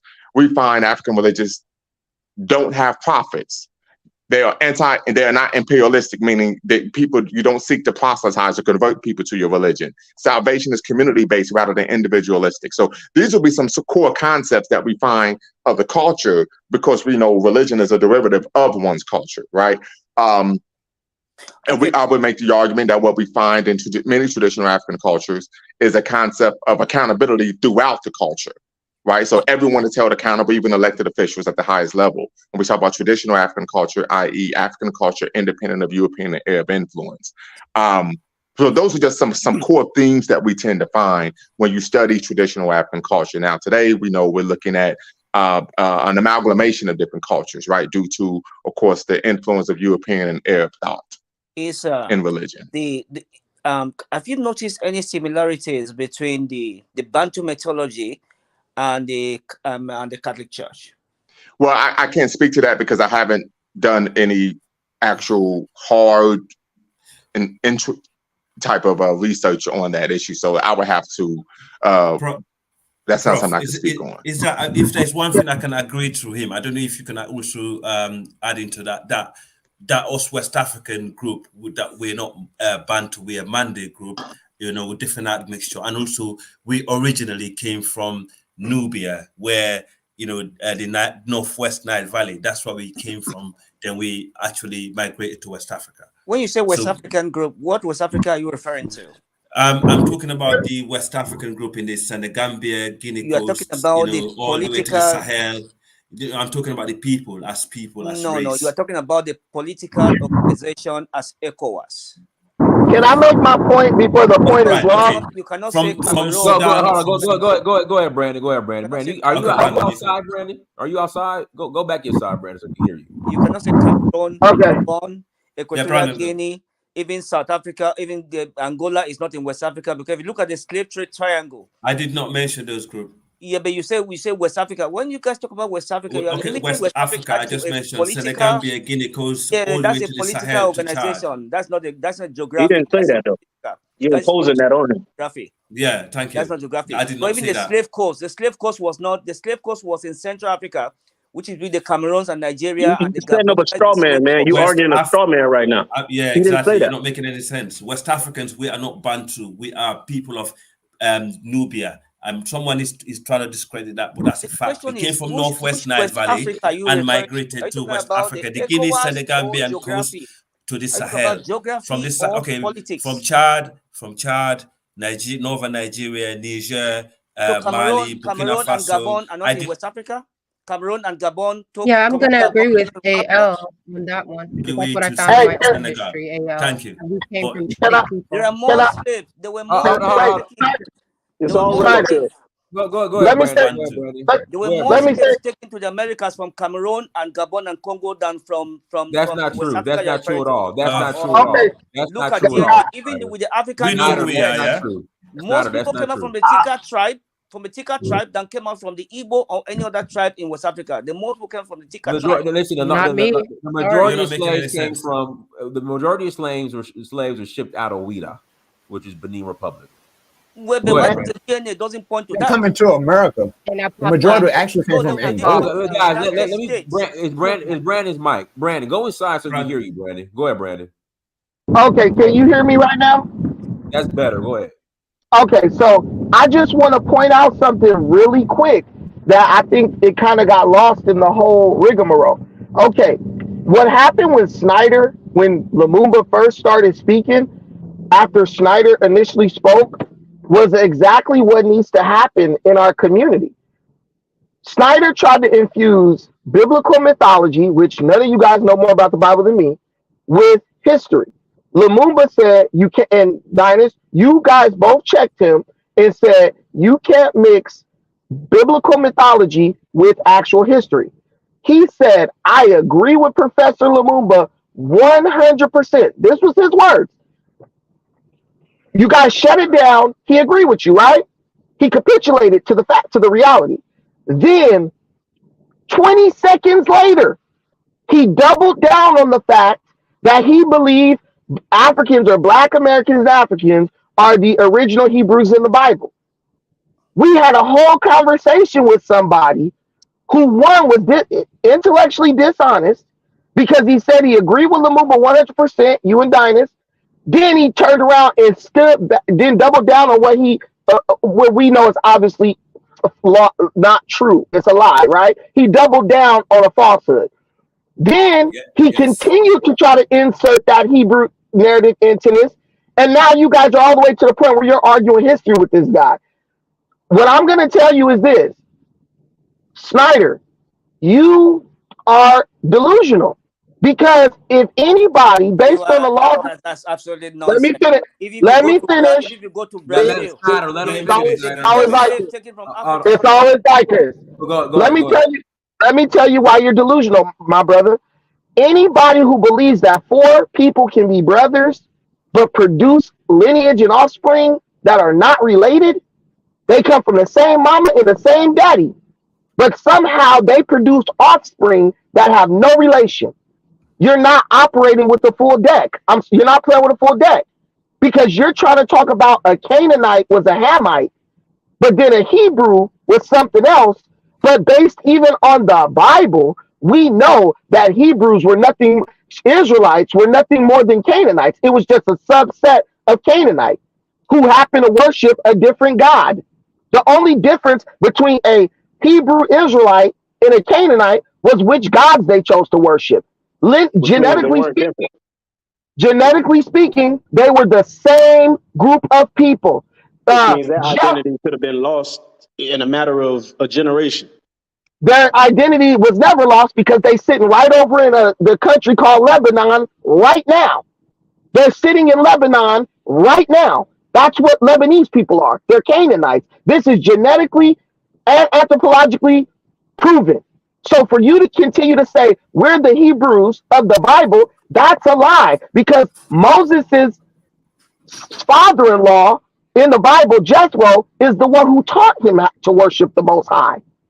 So how the heck was him and Jethro two different people? Him and Jethro were of the same genetic, they were of the same lineage and people group. The only difference was the Israelites worshipped El or Yahweh, and other groups worship different gods like Dagon and Baal and stuff like that. So you guys keep trying to make a separation where there is no separation. That's like me saying me and my grandma is two different people. We're from two different lineages because she's a Christian and I'm a Muslim. That don't make sense. Right. We're still blood related. So any identity based on religion basically holds no weight other than to the degree that that religion is still practiced by the descendants, basically.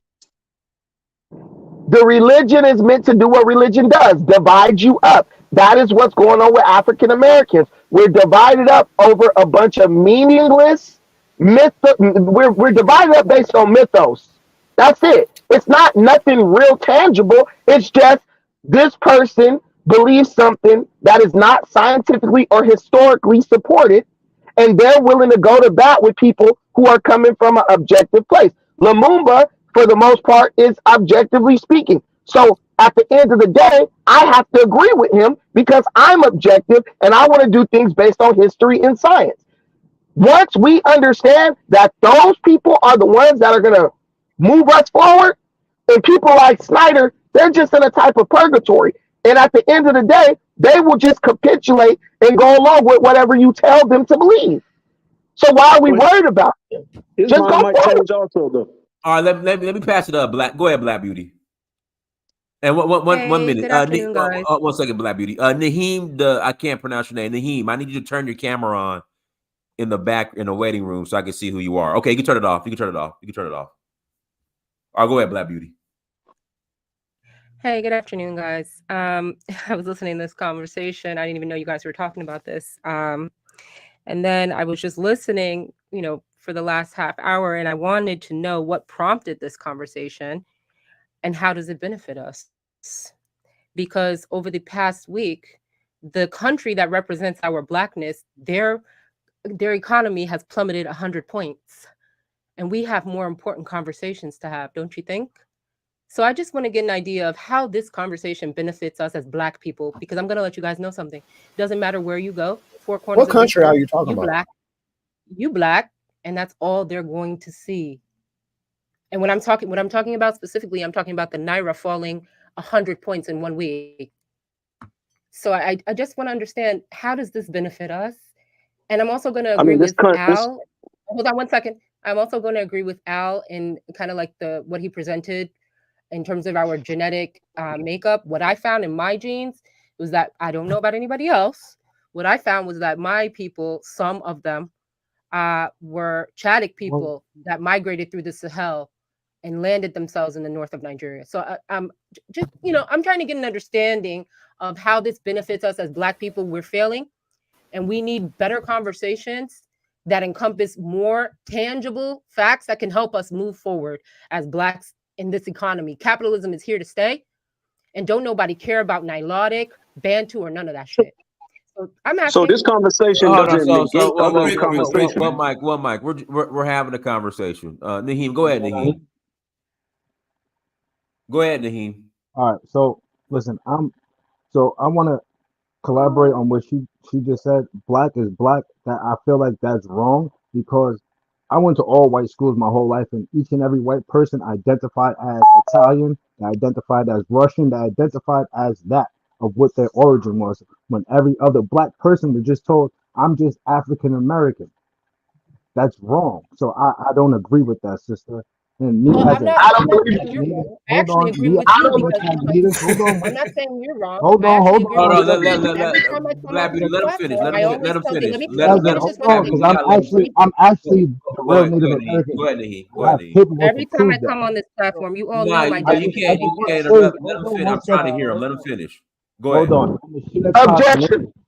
I'm a Shinnecock That's Native crazy. American man, right? Oh My man, tribe I'm comes trying from to hear Long the guy. Island, Oyster You Bay. know what's coming. Listen, my tribe comes from Long Island, Oyster Bay. I am a descendant of Long Island, Oyster Bay. That right? Hold on, what's that? So What's that? listen to me. Listen, my Let me. I tribe, want to my hear. tribe, my I tribe, want to my hear the tribe, guy. Good, I'm gonna my start tribe, with you. right? I'm trying My to hear him. tribe, Go ahead. right? My tribe are Here we based go. off of whale hunters. We're a blanket tribe. We do come in all sorts of colors. We're the tribe that when Donald Trump got on the podium and he said they sure look black to me. We You have stopped me for zero this? descent. We have zero descent of They African did not blood say in the that. Shinnecock tribe. My dad is Zero descent of Jamaican, and I African say blood that in every the time I come Shinnecock on here. tribe. I'm black. Now I look. get Hold it. on, I I want to understand hear that. this. Yes. Hold Hold on, on, guys, listen. Now guys, look, guys. right? I'm trying to Now hear look, this. right? Now look. I I'll was bring you back raised on, baby. I'm trying Muslim. to hear. Okay, I was Naheem, raised you must be Muslim, right? So not only am Naheem. I, Slow down. I want all you right, to now start all I'm over ready. because I'm one people. of those. Hold on. Let me slow down. God dang, man. Damn. Damn, slow down. Naheem, I'm gonna bring you back Wow. on. I need you to start from the beginning, but I need you to slow down. So look, I'm a Shinnecock Native Brandon, American. be quiet. Right? I'm a Shinnecock Native American man who was raised Muslim. My tribe comes from Long Island, Oyster Bay. We were whale hunters, oyster gatherers, and a blanket tribe. In my family history, it tells me that when the Europeans came, they circled around, right? When they circled around, they came and they docked in. They seen that we had nothing but huts and houses. We did not live in tents. We had houses. We had agriculture, right? They came into our land. We accepted them and Naheem, showed them the way of whale hunting, right? Naheem, can you do me a Listen, favor, Naheem? Can you speak your native language, please? Well, when's Naheem. the last time you hunted a whale or Yeah, oyster, you collected still oyster? hunting whales, Naheem? I still hunting whales? Dynast, you knew he was Oh, no, lying. Give me a good why he oyster drop off? recipe. Naheem, why did he drop off? I want him to speak his native language. Why did he drop off? Dynast, you knew Dennis, he bring was the sister lying. back, man. Bring the sister back, please, Dennis. Dynast, you knew he was lying when he said that white people divide themselves up ethnically in America. That's when you knew this guy was lying. Don't no white person be like, I'm Russian or I'm Irish in no damn Only elementary white. school. They all white. They do Yep. in some That's places. Nah, They I do in correct some disagree with places, that, statement. Brandon. Brandon. If Yeah, Yeah, I they do that in disagree some also. places, Brandon. I would Maybe say not this, in Brandon. California. If they're immigrants or if their parents if they're second generation or their parents are like, of course, fourth generation, they will say they're Russian So, or so, that was so, Or now, they so, grew up so in Little now we Italy. gonna start lying. nah. Not really. So Not now really. we gonna Nah, start I lying. don't know. We went, Brandon, I don't know. Dynast, Like, Brandon, you're not gonna talk over me, but I don't know. I'm not over talking to you. Okay, You, I would. My high school, we had a group of kids from Russia, and they let it be known they were Russian. a group of kids, but your And whole life their from parents, they were Russian. They were very Dynast, specific. you acting like you from the Shinnecock Nation right now. Because we know in California, where we all grew up in elementary school, middle school, 99.9 of the white percent of the white kids was just white. Now, if you had some second generation or fourth generation people, yeah, they'll tell you, yeah, I'm Russian. I came here from That's Italy. what I just said, Brandon. But That that's was why you can't That's use what I just said, California as an Brandon. example. You can't use That's what California as I an just said, example. Brandon. but I said listen, The first. I majority of the said country lives first on the and East Coast. second. was a I fact. said first and second generation kids over here. They went by if they were Russian, if they were Irish, if they were Italian. They were very, very specific. but It's Dynast, the East Coast where Dinus, those I live people in Europe, maintain and it's the community. same thing in Europe. What you just said, Dynast, Dinus, is the same thing in Europe. Yeah. They will identify that is, We themselves see their as a last name. nationality if that, they're first that is generation.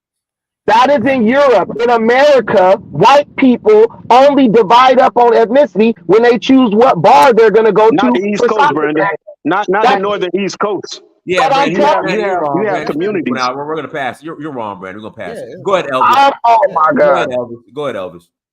Yeah, thank you, Hold on, I just Dennis. want to say one Hello thing before and Elvis hello to goes. the Can I say one panelists. thing? Well, I just want to we'll make pass one back to you quick in a second, comment. Black Beauty. Go ahead, Elvis. Right. I just want to say, like, It's ridiculous. I identify as an African, and most of these labels that was put on us by the white man, Bantus and these different groups, it's not what the people themselves describe themselves as. For example, I come from the quote unquote Quad speaking people or Kru speaking people in West Africa. which encompass parts of Liberia, Guinea, Sierra Leone, Ivory Coast. And for the most part, we don't call ourselves crews, you know. So whatever label you want to give yourself, that's coming from the white man. That's not what, because I see this a lot. I've been in certain forums, and the quote unquote Bantus people think that they're more superior than the West Africans. So even in the comment section, you see people saying, we're not Yeah, West you're right. Africans, we're Bantus, we're not West Africans. They always say that. So I don't understand what the what what the issue is with West Africans. And even when it comes to slavery, they try to take that over, that they were the most enslaved. Most people came from the Bantus areas in the West Africa. So I don't understand what the beef is, because I'm not too, I don't interact with a lot of quote unquote Bantu people, but I love, Congolese music. I love Congolese rumba. I love that culture there, but I don't know what the supremacy is when it comes to quote unquote Bantu people compared to West Africans. So maybe the brother can explain it to me, but I don't understand it. Well, I let me think. pass the Information Man show. Go ahead, Information Man show. Then we'll pass it. Yeah, how y'all doing? Go ahead, Information Man show. Yeah, Dynas, I wanted to actually get into what you had opened up the show originally about. You mentioned that why some Black Americans want to identify with being Native or Hebrew Israelite, because the connection that you see to Israel as it relates to the connection to America. But I think there's to put my therapy cap on here, I think there's a more deeper psychological reason why Black people in America have these issues, because the reality is some of us grew up watching those stereotypical Tarzan movies back in the early 80s, 70s, and beyond. And we began to have a negative connotation of how we looked at the continent of Africa based on the stereotypes that were in Bugs Bunny cartoons, WB, the whole 9 yard. So anything that is seen as African in a stereotypical way, Black people want to do what? We want to avoid anything that we see as negative, because we came out of a system in which we were negatively viewed, when they use us as caricatures and commercials and what have you, the buggy eyes. And so when we look at the African, we associate that with something negative. We can go all the way back to when some of us were kids and there were jokes said like African booty scratcher and things of that nature. Okay. And so it is more advantageous for us to want to identify with Egypt, anything that's seen as glorious or great, because we do not want to associate ourselves with something that we see as negative. So now we'll attach ourselves to Hebrew Israelite. We'll say we're Native Americans and try to accommodate other people's culture. There's only a small percentage of Black people who have Native American blood. If you lived in certain parts of the country, you had the freemen. My lineage, because of my family research, goes back to the Chickasaw. But we also know, if you do deeper research, that a lot of these Native American tribes, particularly Cherokee, which Black people tend to gravitate themselves towards, these groups were involved in our slavery. They worked as bounty hunters after us.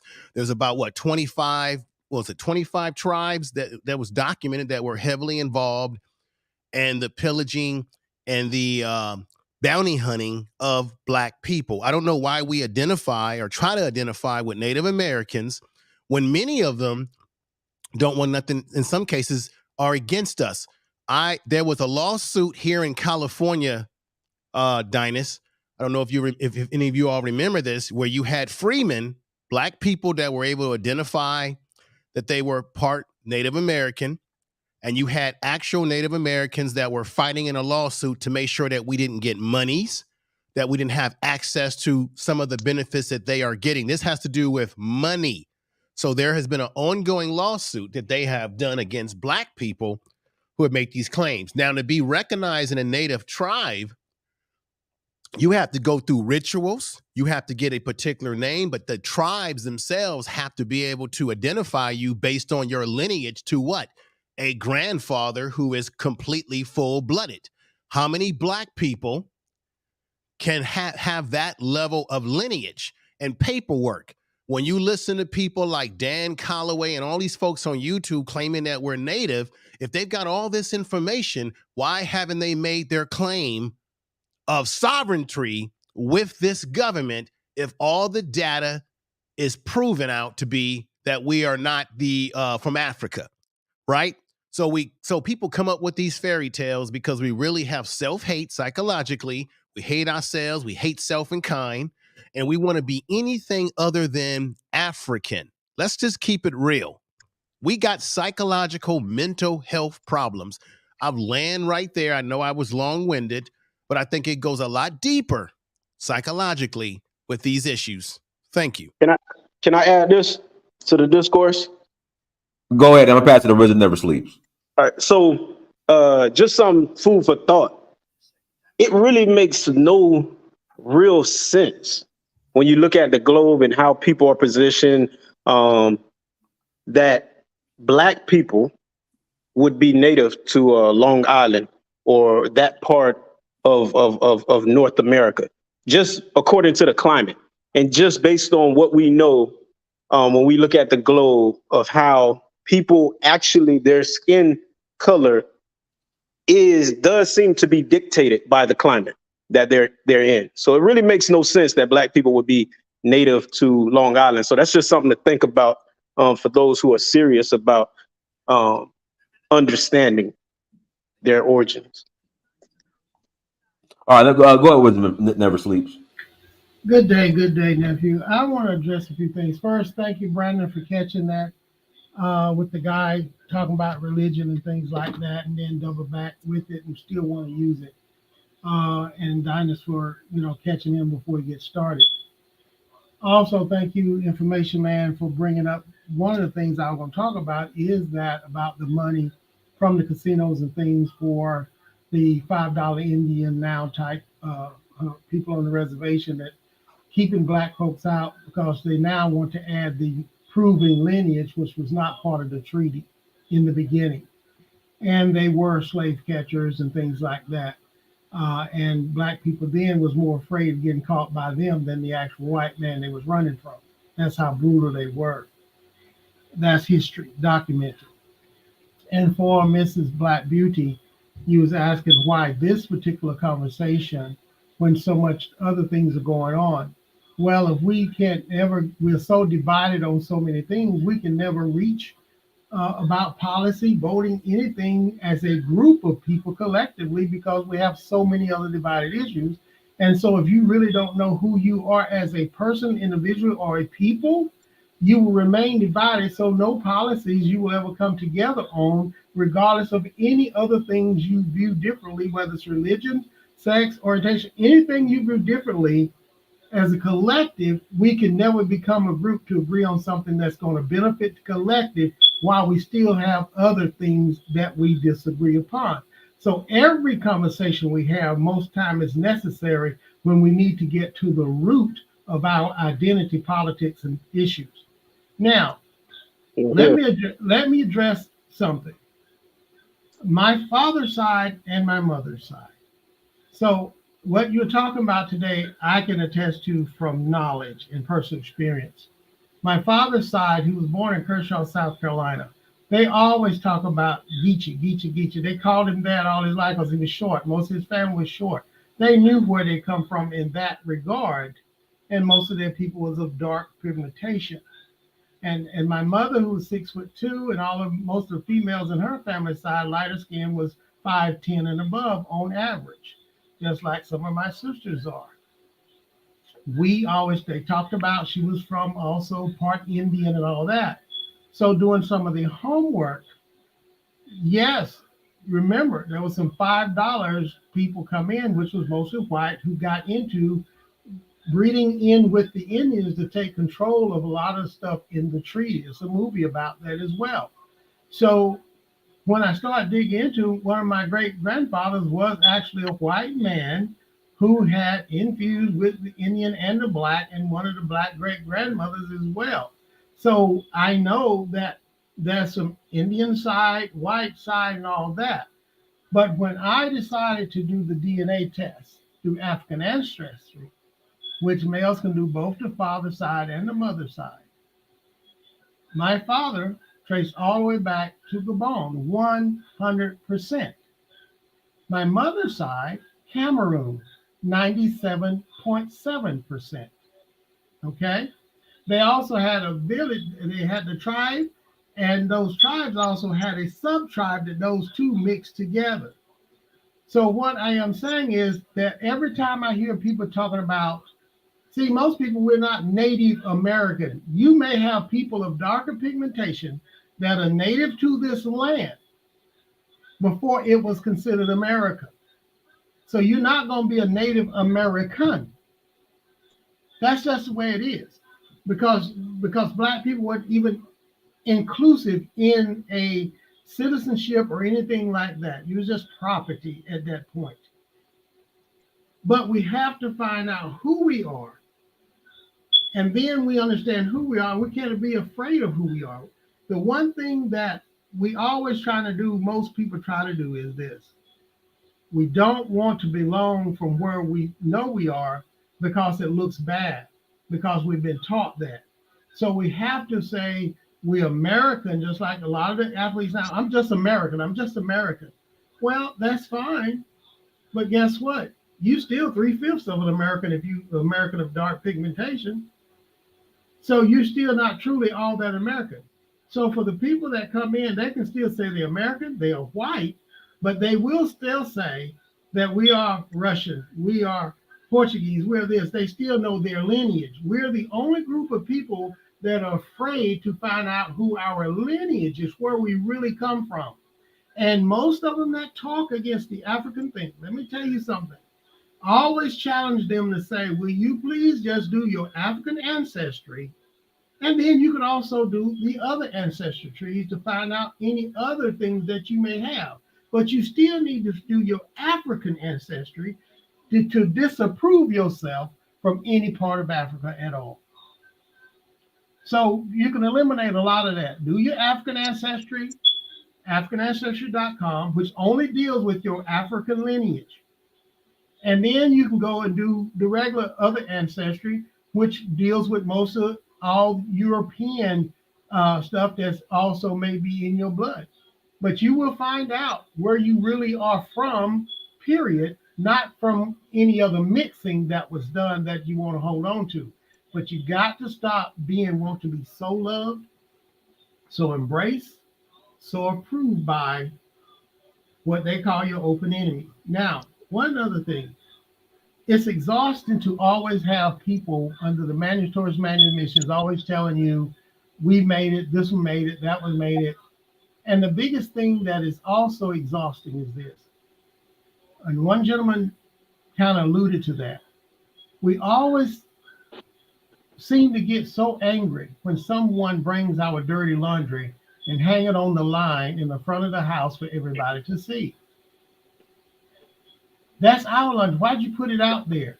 The only reason they don't like that is because white people hear it and they don't want to be looked bad upon by white folks. But those are the ones they want to be like. So if you don't want to have a discussion in your own home, in your own neighborhood, and have a true, real discussion, sometimes people just speak it out loud, and so you can be paying attention. So you can't be so boastful, twerkers and everything else, and you so big and bad, but as soon as somebody call you out in public, then they wrong for it. But you don't want a private conversation either, like this particular place right here. You can't have it both ways, people. You just can't. So we have to grow up and be men and women and not boys and girls for the rest of your life, because parents move away, die out, they get too old to take care of you, and you have to step into that role. Thank you all. Okay. Go ahead, Elvis. Dennis, could you give Snyder a chance to answer that question? I want to understand what's the divide between Bantus and West African. They don't like to be associated with the West Africans. Yes. Go ahead, Snyder. Unmute yourself. Well, I think I got to unmute him. Hold on. Whenever I hear the word West Africa, because I notice that when many Africans talk about West Africa, they are limiting West Africa to a political organization, which is ECOWAS. But because somebody will not tell me that Nigeria is in West Africa, let me finish. Nigeria is in West Africa, but Cameroon, Gabon, Equatorial Guinea are not geographically in West Africa. Have you ever heard the word Northwest USA, Northeast USA, Southeast USA, and that's others regions? So I strongly believe that the entire region is one, from Morocco, which is I would call Northwest Africa, to South Africa, which I would call Southwest Africa. They're all West Africa. So I cannot limit some few countries, Nigeria, Gambia,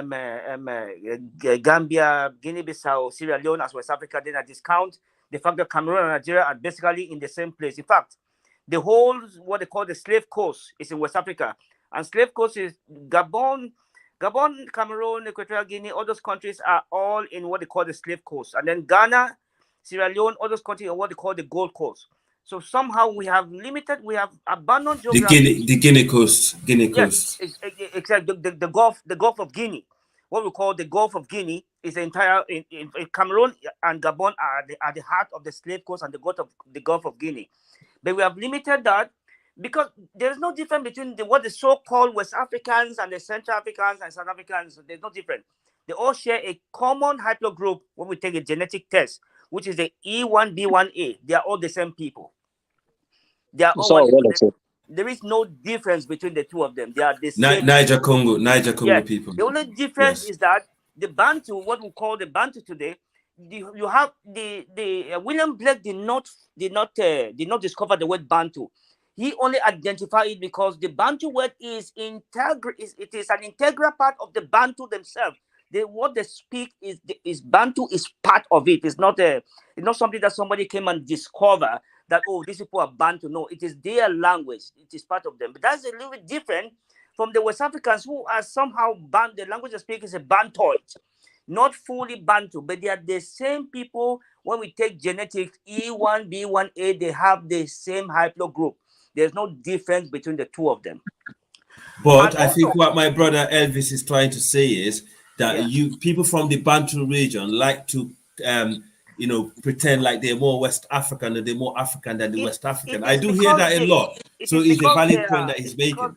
It's because they are not fully conversant with genetics and DNA itself. Because if they take their DNA test, or discover that they came from the same ancestor, there's no difference between the two of them. But the only difference, what the difference between the two of them is the language. That's it. But genetically, they are the same people. You cannot take somebody in Igbo and somebody in West Cameroon and say they are different. They are one that's the same people. In fact, in many cases, many people who consider themselves Igbos, who said they were descendants of Igbo slaves in America, when they take DNA tests, it points them to Cameroon. Look like all these most used U.S.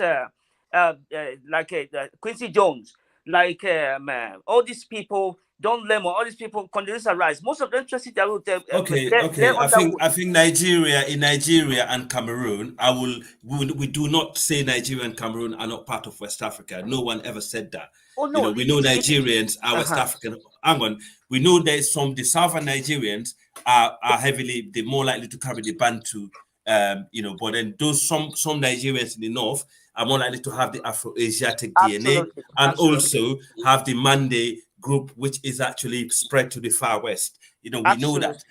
But however, there's one thing that actually brings us all together, within the Niger Congo group. That's the Nigerian in the south and those in the far west, like us. We happen to be one genetically grouping, and as a Niger Congo group.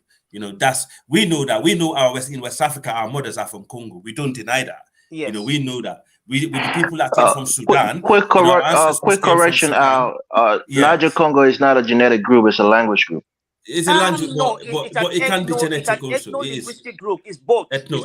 You cannot separate the language from the people.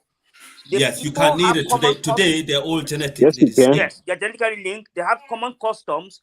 They have common genetics. So it's not just the issue. Yes, you can't separate them. You cannot separate the two. They're the same. You can't separate them. Yes, if you go to Kenya, they are the same people. It doesn't matter where you find them; they're the same people. Elvis, our mothers are Congoid. Yeah, we can't deny that. We all know that. Language isn't fixed to genetics, though. Yes, that's true. That's true. Organic. That's true. But our mothers Can I ask a in question? West Africa are from Congo. Can I ask a question? Our fathers came from Sudan to West Africa and married Congo women. That's what made us, Elvis. So we are related to them. He's right. Yeah. Yep, for you guys, because I know you guys are way better with the haplogroups than I am. But I am haplo L3E2B. Who's my mother?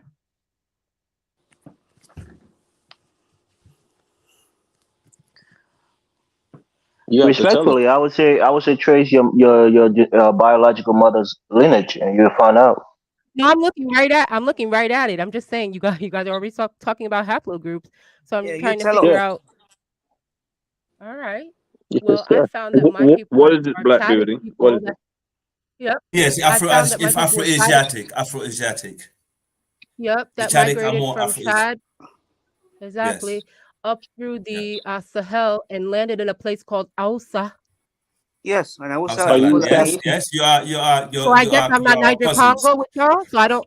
So now we can't all be together because we don't have the same haplogroup. No, sister. I am a Fulani by blood. That's what I'm trying to say. And that's what I meant by we all black. I as a Fulani from the far west in the what that means. I carry your bloodline also. What that means is like your language group is more similar to that of Semitic languages, like the Ethiopians. I understand that. That doesn't make you any different to us. My history. I understand my individual history. But what I'm trying, the point I was making earlier, I wasn't trying to say that it doesn't matter. What I'm trying to say is that to everyone else, there's 3 races on this planet, and we black. So even though I'm not Niger Congo or I'm not Bantu, I'm with you guys. That's all I'm saying. Yes, absolutely. We're all Africans for sure. Yeah, that's absolutely 100%. Hey, we say that you're saying that, but talk to a Fulani person. Yeah, talk to a Fulani person or a Hausa person and get their views on other West African groups. They think they're superior than them. They think they have a mandate to rule over those people. No, Elvis, you're not right. I disagree with you, Elvis. No. When I was hanging out in Lagos, there's a nice guy. Let's ascend from the tribal talk. Can I finish the story? Just a quick one. When I was hanging out in Lagos, there's a nice businessman from Niger who came down. And I always speak to him when he comes down. Nice businessman. I meet him and Eric Kaiser. We hang out. And he would agree with exactly what you guys are saying. He would not consider himself part of y'all. I am the one who sits in the coffee shop to explain to him that he is. Do you understand what I'm saying? So exactly. She just proved my point, Al. That's what I'm trying to tell you. If you haven't been to Nigeria and you haven't talked to a Hausa or Fulani person, you won't understand what I'm saying. Maybe Donis can talk to it. No, but Elvis, I understand where you're coming from. Elvis, I understand where you're coming from, but we are not all the same. We don't all have the same mentality. I totally understand. That's because of religion. Islam have made those in the northern Christianity. Yes, and Islam Christianity. And Christianity. Yes. Yeah, but Elvis, an average Fulani man from Sierra Leone or Liberia or Guinea would not think like from that. Niger, that's where absolutely. He's from. Even in Cameroon, thank you. Yeah, they will not think like that. If those in northern Nigeria have this superiority over other black Nigeria people is a whole different because story. of Islam. Yeah, it's a totally different ballgame. Different story. Yeah. If you go to Cameroon, you'll not be able to tell the intermarriages between Muslim and Christian, Fulanese and the Bantu. There's no problem. They live happily. In Nigeria, they have over-politicized religion and tribalism that is so bad that I'm afraid. Absolutely. I don't know how long the country will be able to hold together as one country. It looks like it's just a borough state. That is just Christian and Islam. That's our problem. I agree with you on that. Yeah, I want to make a couple of points before I drop off the panel. Go ahead. Information. I've been listening to the conversation about religion, different languages, regions, and what have you. Do we all remember that the Europeans, which come from Germanic tribes, remember that the Europeans were fighting each other, right? They're all Germans. They were fighting each other. The French, right? They were fighting each other for years before they decided to fuck with black people in the continent of Africa, right? They got to a point where they decided to get past their I'm French, I'm German, I'm Russian. They fought each other, and then they begin to see themselves as what? Europeans, or as whites. In America, they call themselves whites.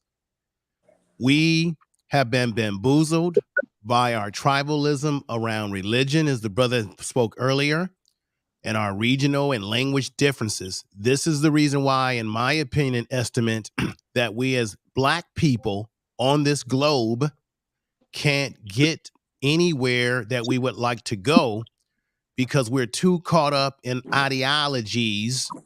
We got the same problem here in America with everybody. I'm a Muslim, I'm a this, I'm a that. All this stuff is keeping us in a box that we're constructing ourselves and can't get out of. And then we wonder why we can't move forward in achieving global dominance. Correct. Africa as a country should be achieving global dominance, because they should go past their borders, their flags, and their symbolisms, and they should recognize that there is more power in uniting against outside forces that want to divide and destroy the continent, since they've been doing for years, divvying up the resources for the whole world. So why global dominance though? This conversation, as the reason why it bothers me, is because it's the reason why we are taking steps backwards. Because this is what's holding us back. All these, you're different, you're this, and that. And what that does, that works into the hands of our enemies. And this is actually the system that they created, even during slavery, when they divided us by your lighter skin, your dark skin, the colorism. It's the same system to keep us from really recognizing what unites us truly to be able to achieve at a higher level. And as long as we stay in this level, it will continue to hold us back. So I think that's one of the biggest problems right here. And as Dinah's brought up on this program today, why is it that we got Black Americans who are doing everything they can, in some cases, to deny that we come from the continent, because they want to identify with a whole nother group who don't even like us as well? Something about that is a psychological problem that we have, and I don't know how we're going to break from it. But Dinus, great program today, brother. I want to thank you for letting me speak. I appreciate you anytime. But we got to get away from all of this shit about languages and religion and all that. Religion's been holding you back. I'm sorry. The worst thing that could have happened to us was organized religion, where you got humans dictating 100%. To you how you need to behave and move. They're dictating a book of stories that you've been following based on what another person told you. Everything you know about religion is what somebody told you. Mm-hmm. I'm sorry if I upset the apple cart here, but truth has to be told. And I appreciate y'all. Great discussion. I got to get ready. I'm getting ready to get on a plane pretty soon, Dinus. But where are you going? I got to get you on my show, Dinus, so we can have you tell me when. Just tell me when. Just send me an email. Let me know. I'll be in contact with you, brother. All right, for sure. I'll take care. Peace. Dinus, they want to close out. Go ahead, Yeah. I'm glad that religion came into in this program, because I've been saying it for 20 years. Black people only have two problems only: religions and short memory. Everything else falls under those two: religion and short memory. And I see Black Beauty dropped off, but I wanted to say to her, to tell Nigerians, if Nigeria don't get it together, Black people is doomed across the world. It has to be Nigeria. That's it. I agree. But let's not just bring the Nigerian in the north. There's also a problem with the Nigerians in the south. I don't think Nigeria. I know, but it's them. It's them. Can I make a comment, please? I don't really think Nigeria is the problem why Africa is so united. I believe strongly that is the Francophone countries in Africa, what they call the France-Afrique. Though most you don't understand why I say Nigeria. Those most African countries like Nigeria are somewhat independent. The countries that are preventing, even within ECOWAS, that prevent ECOWAS from having a single currency and to make sure ECOWAS become more integrated is the Francophone countries. Because the Francophone countries in Africa are still under colonialism. I repeat, they are not yet free. They don't Not have anymore. independence. Not three of them. Oh, yeah, 3 of them, but No. no, 3 of them partially, because they are still they still have the France. For now. I don't For now. think that's a freedom. The 3 states, Mali, Niger, Yeah, Burkina Faso. let me I add don't to think let that's me freedom. add. Unfortunately. For Let me add to now. what I was For saying. now. It's just Yeah. started. Yeah, they just started. They have gotten some political freedom, but the issue is that the monetary system and the economy is still in the hands of France. They're changing it. Oh yes, that's why I'm saying that. Okay, can you tell me why Mali decide to want to exit ECOWAS, but at the same time opt in IMAO? That's the France CFA money. Well, that is what we are saying. That they are working on it. They are working on it. They're working on it. They're working to get their own currency. They are currently working on it. It can't change overnight. They're working on it. But if they had the big dog like Nigeria to say, okay, brothers, we might not agree with you, but we're going to work with you and we're going to work things out. It was up to Nigeria. Nigeria just lifted. I think Nigeria just lifted They did it yesterday. They came to their senses. They did it yesterday. Nigeria is a very weaker state in order to do that. Nigeria is a very weak state to do that. It would take, for me, it would take revolution within those French countries for changes to come, just like what has happened in the other 3 or 4 countries. Because these countries have zero economic independence. They have no control over their natural resources. They cannot sell their natural resources in the world market. They cannot make interest rates they don't even have a central bank for their countries. They cannot make interest rates for their economy when let's say there's a deflation or inflation. They cannot determine how much money they want to print to develop. They have the France has first right over all natural resources. In fact, all their foreign reserve of these countries are stored in the French bank, and they're only allowed to take few percentage. We know all that. Yes, we know that, but you're missing the point. You are missing the point. Mali, Niger, and Burkina Faso are starting to change that. Why can't you accept that? They're starting to change. It's not what I said. I'm not refusing that. I said they have started to change. But what I'm saying is that if we can break the grip of this France rule over these 14 countries, we can have a unified African voice. Because as long as France still control these countries, we cannot have a united Africa. That is the point I'm making. I'm not saying that. How to get away from France? How to get away from France is the problem. What tactics should you use? Because at the moment, the tactics that they're using, it's all well and clear for us to be screaming on the social media or they're departing from France. But at the same time, when the French are actually controlling their money, Nigeria should not have sanctioned them. Nigeria should not have sanctioned them. No, it's not whether Nigeria sanctioned them or not. Okay, they should not have.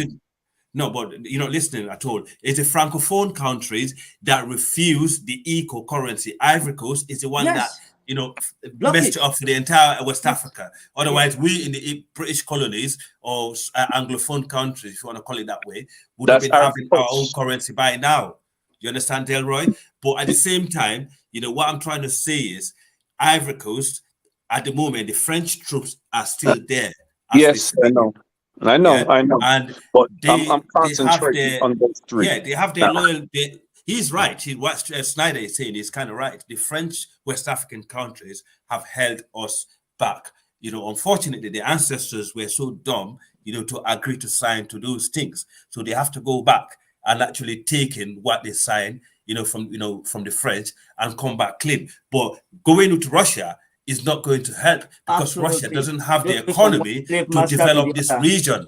So as things are going in the Sahel with Russia, if we continue, the ECOWAS country will close border to the Sahel, let them carry on with Russia. But when shit hit the fan, don't come to the coastal region because we're not going to help it.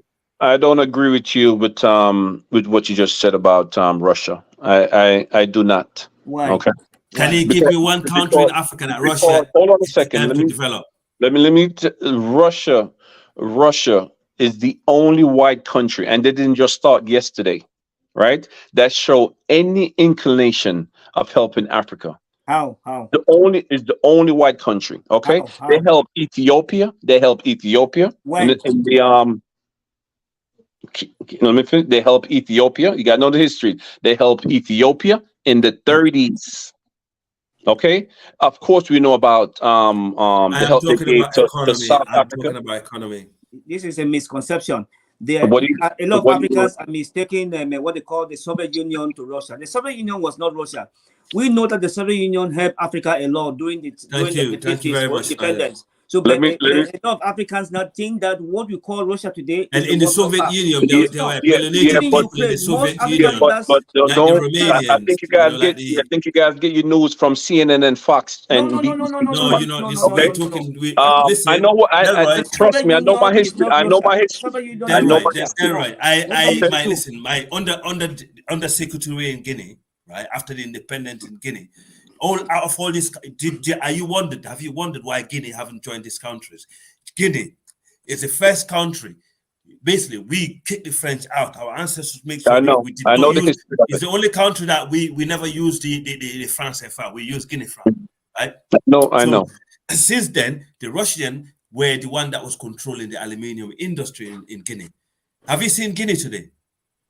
You're talking of even Guinea. Look at Central African Republic today. Why didn't Guinea join the Sahelian countries? They control the gold mines. The Wagner groups are importing gold. When they came to Burkina Faso, when they recently came to Burkina Faso, you know what they came there to do? Did not Snyder? Just let me finish. They came to Burkina Faso to deploy military to protect the gold mines. And Traore said to them, "Hang on a minute. This was not the deal. We want military guys to help us fight these guys, not just defending the gold mines." Exactly. But that's exactly my point. You have to use colonial master to another. We say the Russia is good. Exactly. Thank you, Snyder. Russia is being paid in Central Africa with gold mines and diamonds. In Mali, they said they're not paying in cash. They are looting African gold. Look in Sudan. You know how much gold they took from Sudan? And they're the ones sponsoring. And Mali is paying Russia. Mali is paying Wagner with gold. They've been paying Wagner with gold. Listen, they are going to look out for them. They are going to look out for themselves. But I'm so far as saying as far as do your research. Do a research in the ground. Yeah, forget about what is happening on the internet. I've done it. Yeah.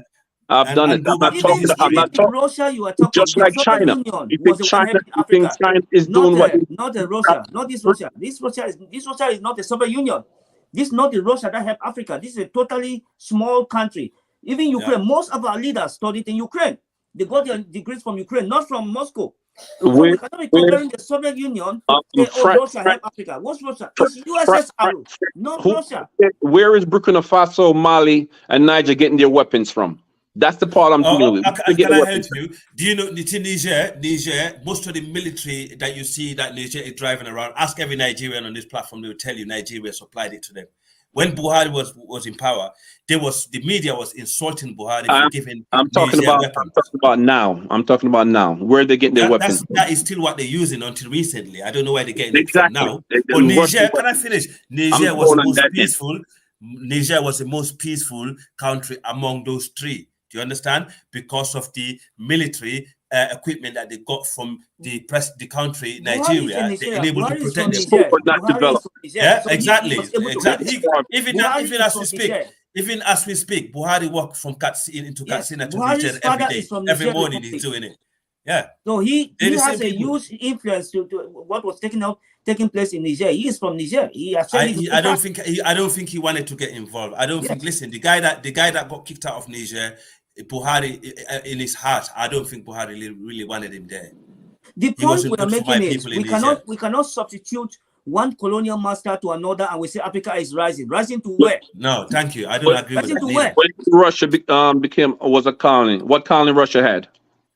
They couldn't because they've never had access to the sea, but they are doing it now. If they manage to Snyder, 1 second, if they manage to get hold of Ukraine, then the Black Sea, then they can make their way down to the Red Sea. Then they already got Sudan, which the guys in Sudan that's Russia don't have access to the sea. They would have access to the Black Sea. Right now, they're trying to get access to the Black Sea. You say Russia don't have access to the sea? They have access to the Black Sea. After they get Crimea, after they seize Crimea, but before that, they never. Yes, before that, it was very limited. Russia couldn't have sailed around the world anywhere they wanted to before Ukraine? Very tiny amount of Russian grain that was Yes, passing very tiny through the amount of world. ocean, very Ukraine tiny. dominated the grain Yes. market because Or they in have more access to the Kaliningrad, sea. in Kaliningrad, Again, in the Delroy. Baltic Sea, that is also very small. So the issue. In fact, Russia had no reason to occupy Ukraine because under NATO rule, under NATO law, if a country or a territory is under occupation or part of that territory is being disputed, NATO can never admit that country into NATO, because by doing so, it means NATO will have to go to war in order to free that country from whoever is occupying any part of it. So by Russia occupying eastern Ukraine and Crimea, there was no reason for Russia to go to war to occupy Ukraine fully, because Ukraine was under occupation. So there was no way NATO was ever going to allow Ukraine to join, because Crimea was already under Russian control. So the nonsense that Russia said we're going to want to occupy Ukraine because we want to stop it from joining NATO was absolutely nonsense. No, you're wrong. You're wrong, dude. You're wrong. Wrong on what? You're wrong. Russia went into Ukraine because of what Ukrainians was doing to the Russian-speaking part of Ukraine in the Donbass. Delroy, I have no, listen, I don't support Ukraine or Russia. I have no beef in that game. In fact, Ukraine, it was a neo-Nazi state. There was actually the neo-Nazi state. What's the problem? A lot of things I've seen about Ukraine and what they've done to African brothers in Ukraine. Exactly. I have nothing to do with them. So a Ukrainian president who is a Jew, forget about the bigger picture, who is a Jew, is also a Nazis. You knew alliance that the our government brothers of are Ukraine trying was to made up set, of mostly and it's a Jews. bad precedent. They're Nazis. They're Nazis. The Ukrainian government is made up of mostly Jews. It doesn't matter. It doesn't matter. They had in Germany. In Germany, Jews work with the Nazis. Putin said they were Nazis. He wanted to go and stop Nazis. Then he failed. Then next in Germany, Jews work with the Nazis. Then the new interview he gave with Tucker Carlson recently said that it's because Ukraine was part of Russia before. So which one is it? Is it stopping them from joining NATO? Is that they were Nazis? Okay, what happened? The Nazis are still there. Has it stopped them? Bro, I don't know. America was trying to push Ukraine to join NATO because they want to destroy Russia. Ukraine cannot join NATO. I keep telling you, it doesn't matter if they can't join them or not. America was pushing them towards them. They were pushing them towards NATO. Since Russia occupied Georgia could not join NATO in 2008. Since Russia occupied Ukraine, part of Ukraine, no country can join Ukraine. If your country is occupied, you cannot join it. You cannot join. We should wake up, bro. We're not. To be honest, they're just fooling around with Ukraine. Let's be real. This is what I'm trying to say. So we need to be careful. This is why a great black IQ leaders are needed, because you need to read in between the lines, because this thing that's going on. It's funny how they was trying to help Ukraine, and all of a sudden that help is been withdrawn, and while the Russians are actually approaching, right? So people should be careful. Our leaders need to be careful, because this is how I said this time and time and time. It's always when we have internal issue, we run for the external brothers to come and help us, and when they come in, they pretend to help us, and after they finish their so-called help, right? Bam! I'll just give you a reminder of Wagner and Russia in Africa in our 24th century. Our brother Obama bombed Libya. What happened is the Libyan got Wagner in there. Since Wagner got in there, what happened? Algeria fell, Mali fell, Niger fell, Burkina Faso fell, and Northern Nigeria in crisis.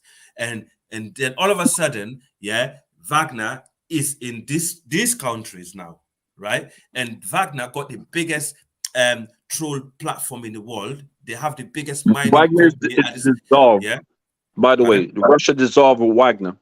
Yeah, but it's part of the system. They have the new one called African Corps. Russia, Wagner has always been under the arms of the Russian military. Which is under Russia. Russian always military. been under the arm of command of Russian military. Wagner has always been in it. It's never been out of it. They incorporated. Forget about Wagner. They're gone. That's why Putin. New one is African Corps. African Corps is a new name. Yeah, African Corps. Yeah, but it's directly under the military now. Yeah. It's not considered private. It's not private. We have to understand that all these Wagner groups they're all being paid by African natural resources. They don't collect cash. They only collect gold mines and diamond mines. Go to Central African Republic. See how they have raped people over there. Many children are pregnant. Women are pregnant. Who raped them? And the bad thing about this, Russian? Who raped them? Oh, these militias. M23 foreign missionaries. The bad thing about these people, which we must accept, is that Wagner got about 80% of his recruits from prison. In fact, some of the most hardened criminals, murderers, so let me ask you a question. You think America have the best interest of Africa more than anybody else? I did not say that. I have not said that. What I'm talking, we cannot be equating one bad to another and begin to say, okay, this one is not as bad as that one. No. Africa must rise. Africa must take control of themselves. And how to defend themselves? How to defend themselves?